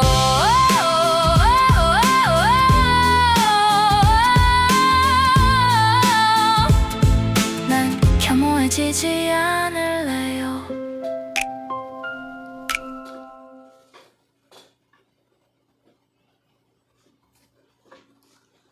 네, 오늘은 이 얘기를 좀 더 해보려고 하는데요. 요즘에 그 노동자 사망 사고 얘기가 끊이질 않고 있습니다. 아, 그러게요. 네. 우선 현대중공업 군산조선소에서 30대 노동자가 기계에 또 신체 일부가 끼어서 아휴, 아, 네. 사망을 하셨습니다. 심정지 상태로 병원으로 이송이 됐지만 역시나 목숨을 구제하지 못했습니다. 아휴, 네. 너무 안타깝죠. 너무 안타깝습니다. 이게 거의 있을 수 없는 일이잖아요. 왜 자꾸 이런 사고가 일어나는지. 그러게요. 아, 그리고 그보다 앞서서 평택 공장에서 또 사고가 있었어요. 계속, HL만도에서 네. 노동자가 사망 사고가 있었는데 게임 사고네요, 또. 이거는 네. 이제 2인 1조로 일을 하다가 기계를 점검하려고 노동자분이 거기 이제 안에 들어간 거예요. 근데 이 노동자가 안에 들어간 사실을 아무도 모르고 있었고 그 상태에서 이제 기계를 돌려버린 거죠. 아, 그래서 기계가 갑자기 작동해서 또 심정지 상태로 병원으로 이송이 됐지만 숨지는 사고가 있었습니다. 굉장히 젊은 노동자 20대인데 네. 이런 사고가 있었습니다. 그러면 이제 뭐 사측에선 당연히 그럴 수 있어요. 이거 노동자 니네가 잘못한 거 아니야? 이럴 수 있잖아요. 아니 근데 절대 그럴 수가 예, 그렇지가 그렇죠. 않아요. 네. 왜냐하면 2인 1집으로 일을 하다가 이 기계 점검하기 위해서 들어갔을 때는 왜 2인 1조로 서로 지켜보는 사람이 없었죠? 그리고 이 사람이 들어가게 되면 외부에서도 사람이 들어가 있다라는 걸 알려줄 수 있는 뭐 장치 같은 게 좀 있었어야 되는 거 아닌가? 그 센서가 안에 뭔가 움직이는 게 있으면 그걸 반응해서 자동으로 멈추게 한다든지 해야 되는데 이거는 결국은 사측에서 설비 투자를 안 한 거잖아요. 그러니까요. 전혀 없었다는 거죠. 그러니까 안전장치 네. 같은 게 전혀 없었고, 그러니까 이게 뭐 이 기기 내부에 작업자가 있다라는 사실을 전혀 인지하지 못했다는 게 이게 언제라도 사고가 날 수밖에 없는 구조인 거지. 아, 이런 장비쯤 되면은 내부를 모니터할 수 있는 어떤 장비도 좀 있어야 되는 거 아니에요? 이렇게 사람이 들어가서 관리할 정도라고 한다면. 맞습니다. 네. 그래서 이제 많은 시민사회에서 그리고 함께 그 노조에서도 이 산업재해 사고가 누구에게 있느냐라고 했을 때 이제 원청에 있다라고 얘기를 하는 게 사실 당연하죠. 왜냐면 안전장치 관리를 소홀하게 했고, 제대로 뭐 마련하지도 않았고, 안전수칙이라든지 작업 체계도 미비했던 거잖아요. 네. 네. 그래서 이런 경우에 보통은 근데 참 이런 경우 너무 안타까운 게 이렇게 사고가 나면 이분들이 대부분 다 거의 100이면 100. 하청. 심지어는 하청이 하청 노동자인 경우도 많고 그렇잖아요. 맞아요. 그래서 이제 원청에다가 책임을 묻게 하려고 이제 중대재해처벌법을 만든 건데 뒤에 이제 보시겠지만 이게 얼마나 크게 잘 작동하고 있는지는 사실 아직까지는 물음표입니다. 네. 지금 김용균 재단에서도 이 안타까운 노동자의 죽음에 대해서 성명을 발표했던데요. 너무 마음이 아파요. 조금 읽어드릴까요? 네. 네. 98년생 청년 비정규직 노동자의 죽음. 기업의 욕심을 당연시하는 사회에서 죽음의 외주화는 계속될 것이다.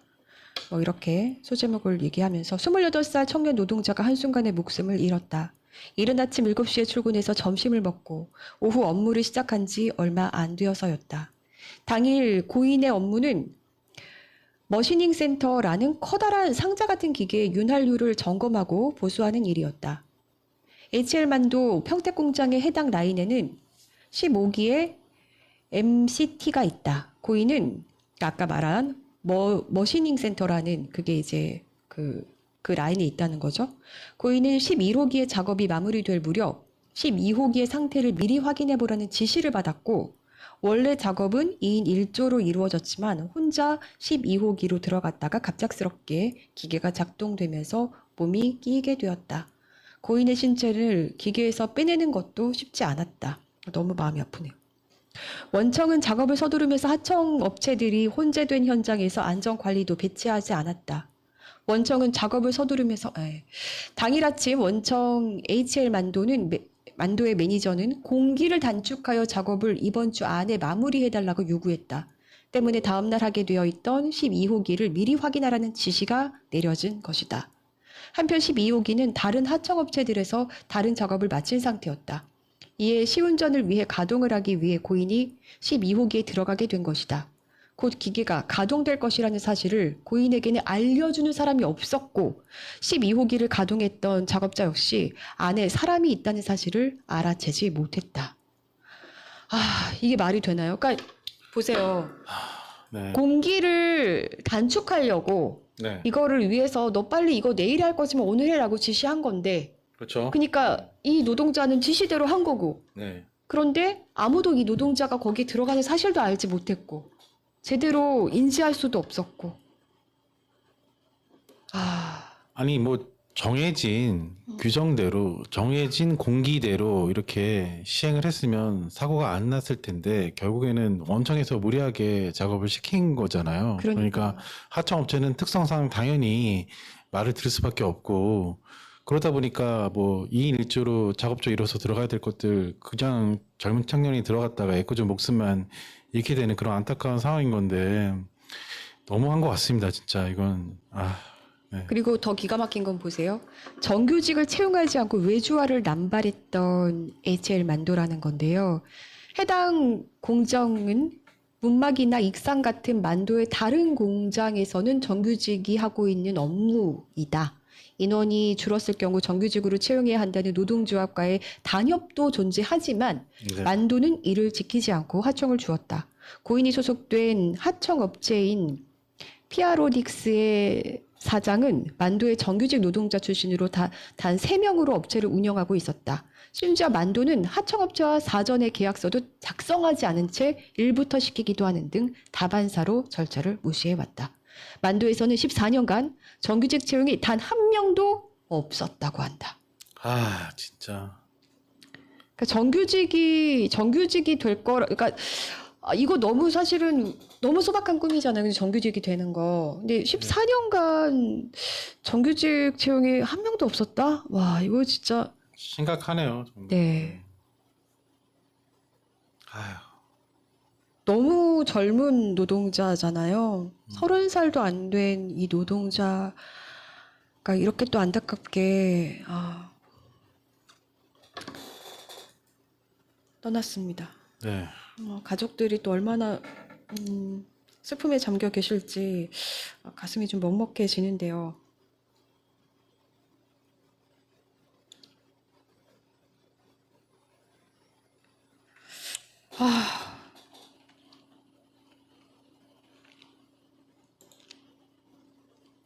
이 연도별 산재 사망 사고 추세를 보면 뭐 이 중대재해처벌법을 시행한 이후에 올해 상반기를 보면 숫자가 좀 줄기는 했어요. 네. 네. 그런데 뭐 절대로 이 중대재해처벌법이 시행되고 나서 그렇다고 해서 뭐 아주 우리가 획기적으로 변화가 있네라고 할 정도로 지금 변화가 생겼다라고 보기에는 사실 좀 많이 미흡하고 안타까운 지점들이 있습니다. 뭐 숫자로 보면 뭐 올해 상반기에 사고 사망자 숫자가 뭐 한 11.8% 정도 줄긴 했지만 여전히 미흡하다는 점. 이게 지금 중대재해처벌법이 2022년에 생겼잖아요. 네. 2022년부터 2025년 사이 이 4년간의 사망사고 통계를 좀 보면 아이고. 4년간 총 사망자가 2,436명. 그리고 너무 사고 많이 발생 들어가셨네. 사업장은 1,090곳. 1999시죠? 네. 예. 그리고 중대재해가 반복해서 일어나는 사업장이 있는데요. 그러니까 두 차례 네. 이상 사고가 발생한 곳. 그게 156곳이나 돼요. 그러니까 이런 데들은 너무 상습적이잖아요. 어떻게 보면. 그렇죠. 네. 순위를 좀 따져봤습니다. 이 4년간 대우건설이 1위고요. 한국전력공사, 공사 같은 데서 일어나면 어떡합니까? 네, 현대건설, 롯데건설, 포스코 ENC, 현대엔지니어링, DLENC, 한국철도공사. 그러니까 공사도 지금 안전하지 않다는 거예요. 네. 네, 이런 데들이 많이 일어나고 있고, 특히 1위가 이제 대우건설이잖아요. 네. 네, 총 14건의 사고가 있었고 5명이나 사망자가 4년간 이렇게 사망을 했는데 좀 이해하기가 어렵죠. 거기다가 사고 유형도 전형적인 재래형 사고예요. 뭐 추락하고 낙하물 피격, 낙하물이 떨어져가지고 그리고 차량이나 장비가 충돌해서 뭐 붕괴되고 매몰되고 찔리고 익사, 온열 질환 이런 것들입니다. 그러니까 다 막을 수 있었던 것들이에요, 사실. 그러니까 설비를 제대로 갖추고 어떤 그 작업장에서 정해진 공기와 그 규율들을 이제 잘 지켜가면서 네. 시키지 말아야 될 걸 안 시키면 사실은 일어나지 않는 사고잖아요. 네. 이건 지금 1위의 어떤 사업장 거기만 본 건데 어쨌든 대부분이 이렇게 보면 뭐 다 막을 수 있었던 좀 재래식 사고 유형이 많다라는 것도 우리가 좀 살펴볼 지점인 것 같고요. 그러니까 조금만 설비를 갖췄더라면, 네. 조금만 그 안전 수칙을 지켰더라면, 그런 환경을 만들어줬다라면 이제 없을 수 있었던 거죠. 그런데 그러면 이제 중대재해처벌법이라는 게 원청에다가 문제 제기를 할 수 있는 원청을 처벌할 수 있는 법이잖아요. 네. 그 얼마나 처벌이 됐을까를 분석을 해봤더니요. 네. 이게 되게 좀 안타까운 게 대부분이 기소가 되더라도 무죄가 많이 선고됐고요. 이유가 뭐예요? 이렇게 왜 무죄가 그러니까 101건 중에서 실형 선고가 6건에 불과하고요. 네. 이거를 제가 그 김용균 재단 쪽에서도 이런 것들을 분석한 뭐 그 판결문 같은 거 있잖아요. 분석한 네. 기사들 막 올라와 있거든요. 네. 굉장히 미약해요. 처벌이 돼도.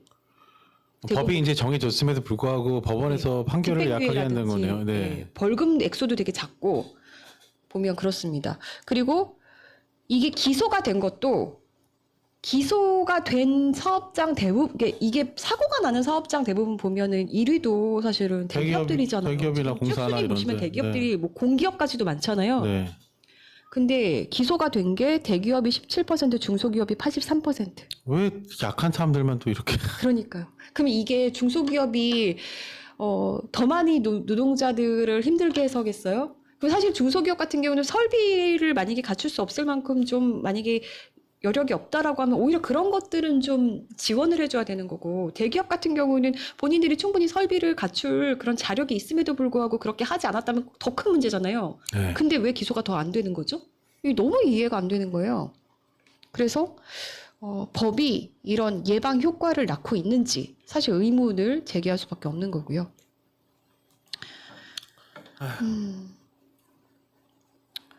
이게 아무래도 그런 거죠. 그러니까 참 돈 있고 빽 있고 힘 있으면 이렇게밖에는 사실 생각이 안 되는 분들이고요. 그래서 과거에 이제 중대재해처벌법을 이끈 그 쇳물 쓰지 마라. 요거 기억하실지 모르겠는데요. 이때 2010년도에 충청남도 당진에서 있었던 그 철강 업체에서 일하던 20대 노동자가 섭씨 1600도가 넘는 쇳물이 담긴 그 전기 용광로에 빠져서 정말 흔적도 없이 사라졌던 그 사건 있잖아요. 네. 네. 그 사건을 계기로 해서 이렇게 누군가가 시로 쓰고 여기에 댓글들이 이어지면서 우리가 많은 사람들이 함께 챌린지도 했었던 네. 그 노래가 좀 생각이 났습니다. 그때 이제 충남 당진에서 있었던 그 철강업체 이 사고 같은 경우도 그 노동자가 전기 용광로에 빠졌던 이 사고도 사실 전혀 거의 조명이 세상 안 됐었잖아요. 그런데 이때 당시에 이 사건이 세간의 주목을 받지 못할 때, 이 사건을 다룬 기사에 댓글들이 달렸었는데, 이 댓글이 시가 됐고 노래가 됐고 그래서 사람들로 하여금 움직이게 했던 네, 시발점이 됐었는데요. 이 시의 내용이 이렇습니다. 그 쇳물 여기는 저기 AI가 오타를 낸대요. 이 쇳물 쓰지 마라. 광염에 청년이 사그러져 갔다. 그 쇳물 쓰지 마라. 자동차를 만들지도 말 것이며 철근도 만들지 말 것이며 가로등도 만들지 말 것이며 못을 만들지도 말 것이며 바늘도 만들지 마라. 모두 한이고 눈물인데 어떻게 쓰나. 그 쇳물 쓰지 말고 맘씨 좋은 조각과 물로 살았을 적 얼굴 찰흙으로 빚고 쇳물 부어 빗물을 적시든 정성으로 다듬어 정문 앞에 세워주게. 가끔 엄마 찾아와 내 새끼 얼굴 한번 만져보자 하게. 이런 내용인데요. 그래서 이때 이 노래를 하림 씨가 이 시를 가지고 이제 하림 씨가 다시 노래로 만들어서 부르기도 했었고, 많은 그 뭐 정치인들이라든지 많은 유명인들, 뭐 연예인들이 챌린지로 참여하면서 이 노래를 같이 불렀습니다. 뭐 그때 당시 챌린지에 참여했던 분 중에도 지금의 대통령, 경기도지사 이재명도 있었던 것으로 알고 있고요. 네, 이 노래를 저희가 순호한테 다시 짓게 해서 한번 만들어 봤거든요. 네. 네, 다시는 이런 노동자들의 안타까운 죽음이 없기를 바라는 마음을 담아서 그 쇳물 쓰지 마라. 네, 함께 듣고 오겠습니다. 제대로 중대재해처벌법이 작동을 하고 이런 노동자들의 더 안타까운 죽음이 없는 그날까지 우리는 이 노래를 계속 불러야 하지 않을까 싶어요. 네, 그렇습니다. 함께 듣고 오시죠.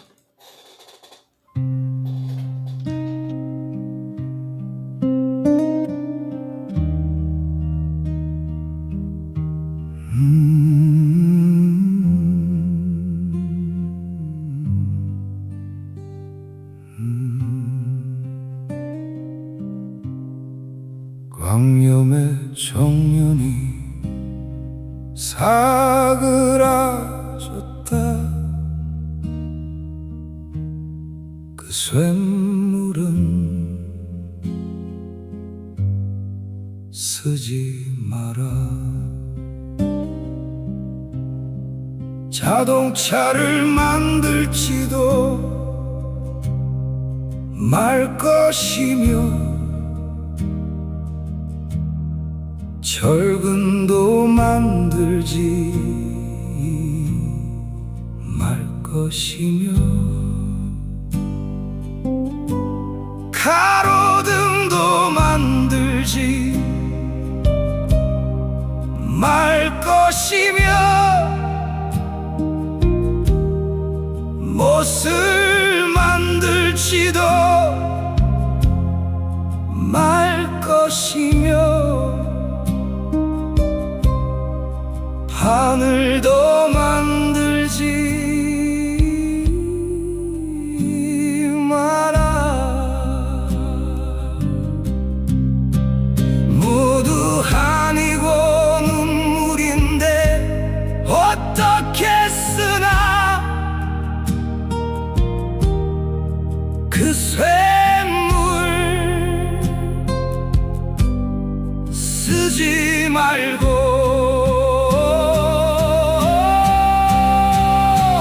맘씨 좋은 조각가 불러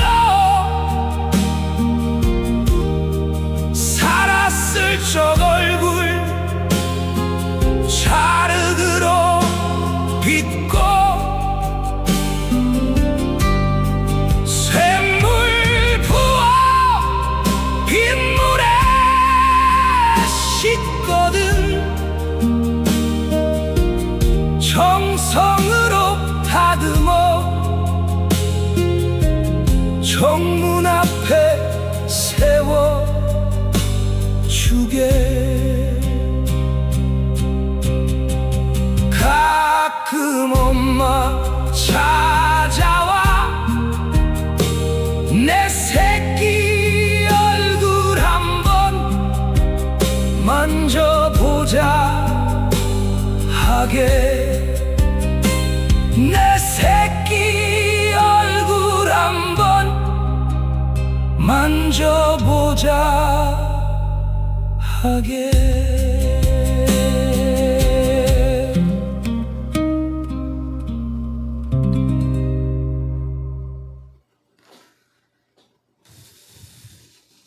네, 그 샘물 쓰지 마라 함께 듣고 오셨습니다. 사실 우리가 기억나는 이런 산재 사고는 너무 많잖아요. 그게 더 많죠. 마음이 아픈 것 같아요. 네. 개인적으로 저희가 송파에 있잖아요. 네. 송파도 그 롯데월드 네. 저 기억나는 게 아마 2014년인가 그랬던 것 같은데 그 왜 롯데월드 그것도 공기 아마 맞추다가 그랬던 것 같은데 거기 이제 배관 터졌나? 네. 그래서 그때 노동자 한 분도 사망하셨거든요. 물론 이제 뭐 거기 뭐 추락하고 뭐 부상당하고 이런 분들은 공사하면서 너무 많았고 이제 사망 사고까지 있었던 건데 제가 기억하는 건 뭐냐면 배관 작업하던 노동자가 배관의 압력을 점검하던 중에 이음매 부분에 공기압이 이게 튕겨나온 배관에 머리 뚜껑을 머리에 맞아서 사망하셨던. 근데 제가 이때 롯데가 이렇게 높은 건물을 짓는 거에 저는 너무 불만이 많았어요, 진짜. 네. 그때 이제 송파구청에 걸려있던 그때였는지 그 이후였는지 모르겠지만 걸려있던 그 슬로건이 있었는데 뭐라고 적혀 있었냐면 뭐가 기억나냐면 길이 없으면 만들어서라도 만들어서 간다. 그게 걸려 있었거든요. 근데 그게 너무 끔찍한 거예요, 저는. 왜냐면 그때 그 하늘길 틀어가지고 그 건물 올렸잖아요. 기억나시죠? 네. 그래서 그때 그 사고 났을 때 저는 마음이 너무너무 불편해서 지인하고 막 그런 얘기를 나눈 적이 있어요. 아니, 건물 저렇게 높이겠다고 사람 목숨을 담보로 우리가 꼭 저런 높은 건물을 지어야 되는가에 대해서 얘기를 나눈 적이 있는데 그때 지인 중에 한 명이 그런 얘기를 하는 거죠. 너무 대수롭지 않다는 듯이 원래 이렇게 뭐 높은 건물 지으면 뭐 노동자 뭐 몇 명씩 사망하는 거는 원래 다 있는 일이지 뭘 그래 라는 식으로 얘기했어요. 근데 저는 그때 그게 너무 끔찍했고요. 아니 어떻게 그렇게 말을 해요? 그러니까 이 죽음에 우리가 너무 이제 익숙해지고 있고 그렇다는 생각이 들더라고요. 그건 결국은 영화가 아니고 현실이잖아요. 우리가 산업화를 네. 위해서, 우리가 발전을 위해서 뭔가 사실 저 높은 건물 없어도 살지 않아요? 없어 살았죠. 네. 스마트폰 없어 살았고 살았는데 일단 인간의 편이라든지 아니면 만족을 위해서 지어진 것들에 대해서 인간이 사실은 인간한테 좋으려고 만드는 건데 희생되는 거잖아요. 근데 그거를 당연시 한다는 자체가 너무 우리가 너무 그런 어떤 생명의 소중함이나 네. 인권에 대한 것들에 대해서 망각하고 사는 게 익숙해지지 않았나. 이게 뭐 발전을 위해서 혹은 뭐 이윤을 더 남기기 위해서 이 사람의 목숨과 맞바꿀 수 있다라는 생각들이 저는 생각보다 꽤 만연하게 있다라는 생각을 점점 더 많이 하게 되고요. 그런 것들이 그러니까 우리가 이렇게 그렇기 때문에 변화가 되게 더딘 거겠죠. 맞습니다. 네. 다시 한번 그 쇳물 쓰지 마라 함께 들으셨고요. 우리가 계속해서 외치면서 더는 이런 안타까운 죽음이 없도록 좋은 세상 만드는데 함께 목소리 내면서 살아야겠습니다. 오늘 저희가 준비한 얘기는 여기까지고요. 좀 무거운 얘기들이 했네요, 오늘. 그렇죠? 무겁지만 그래도 사실 이런 소식 들으면 마음도 아프고 마음 많이 무거워지는데 그래도 이런 것들을 듣고 또 어떻게 해야 될지 한 번쯤은 생각해 봐야지만 또 같이 사는 세상이 좀 더 좋아지지 않을까요? 그런 맞습니다. 생각 듭니다. 당대표 선거에만 다들 관심이 좀 많은 측면도 있기 때문에 저희라도 좀 이런 이슈를 좀 다뤄봐야겠다 생각했습니다. 네, 저희 이 뉴스 베이커리는 뉴탐사에서 이제 곧 또 쇼탐사든 또 좋은 또 뉴스들이 막 이렇게 쏟아져서 올라오기 때문에 저희 뉴스는 흔적 없이 또 이렇게 뒤로 밀려가거든요. 그러나 여러분 머프의 법칙 봐주시면 여기에 차곡차곡 좀 여러분 보실 수 있게 다시 보기 하실 수 있게 올라오고 있고요. 저희가 노래만 모아서 뮤직 베이커리도 만들었죠. 네, 그리고 저희가 요즘에 이제 방송한 내용들 웬만하면 좀 기사화해서 내고 있는데요. 저희 블로그로도 보실 수 있고 기자 뉴스에도 이제 올라가고 있습니다. 여러분 함께해 주십시오. 블로그는 어떻게 검색하면 나오나요? 블로그는 뭐였지? 아직 검색은 잘 안 되더라고요. 그래요? 네. 그 블로그 이름이 뭐였더라? 갑자기 생각이 안 나네. 저도 갑자기 생각이 안 나요. 요거 좀 정리해서 내일 다시 가지고 올게요. 네. 검색하실 수 네, 있는 블로그 방법. 이름이 뉴스베이커리님인 거 맞죠? 네. 네네. 근데 이 뉴스 베이커리만 쳐서는 아직은 검색이 좀 안 돼요. 요 블로그 이름이 있는데 제가 여기 생각이 안 나네요. 내일 다시 가지고 오겠습니다. 네. 자, 근데 만약에 어려우시면 저희가 또 요거를 머프의 법칙 게시판에도 올리긴 하니까 네. 그렇게 들어가셔서 보셔도 됩니다. 머프에도 있습니다. 네. 마지막 곡 뭐 들을까요? 그래도 힘내서 잘 헤쳐나가자는 의미로 밟히지 않는 세상 들어보면 어떨까요? 네, 이두석 PD님의 픽 밟히지 않는 세상 함께 들으면서 오늘 저희가 인사드릴게요. 오늘 저희가 그 에스텔라님이 작사해주신 주옥 같은 곡을 좀 못 들어드리는데 내일 준비했죠? 에스테라님 이미지 다 준비해 놨고요. 네. 내일 나갑니다. 네, 에스텔라님께서 또 작사를 언제 그렇게 또 하셨대요. 제가 네. 늦게 봤어요. 내일 꼭 제가 틀어드리겠습니다. 네. 함께 해주십시오. 저희는 내일 다시 뵙겠습니다. 지금까지 뉴스를 굽는 사람들 이두석 권지연이었습니다. 감사합니다.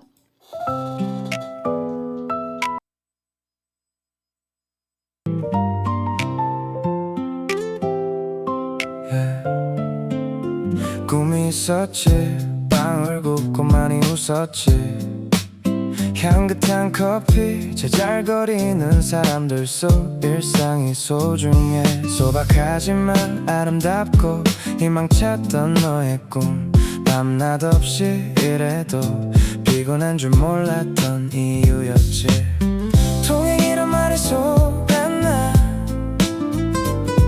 그의 달콤한 말에 속았나 너의 꿈은 한순간 무너져 누가 너를 이렇게 내몰았을까 잔인한 세상 못난 사람들 꿈이 생겼지 그런 너의 꿈을 지켜 나도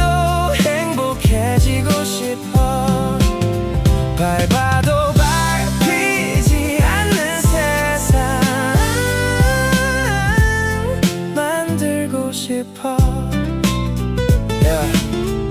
그러니 울지 마요 yeah. 꿈이 있었지 빵을 굽고 많이 웃었지 yeah. 향긋한 커피 제잘거리는 사람들 속 일상이 소중해 소박하지만 아름답고 희망찼던 너의 꿈 밤낮 없이 일해도 피곤한 줄 몰랐던 이유였지 동행이란 말에 속았나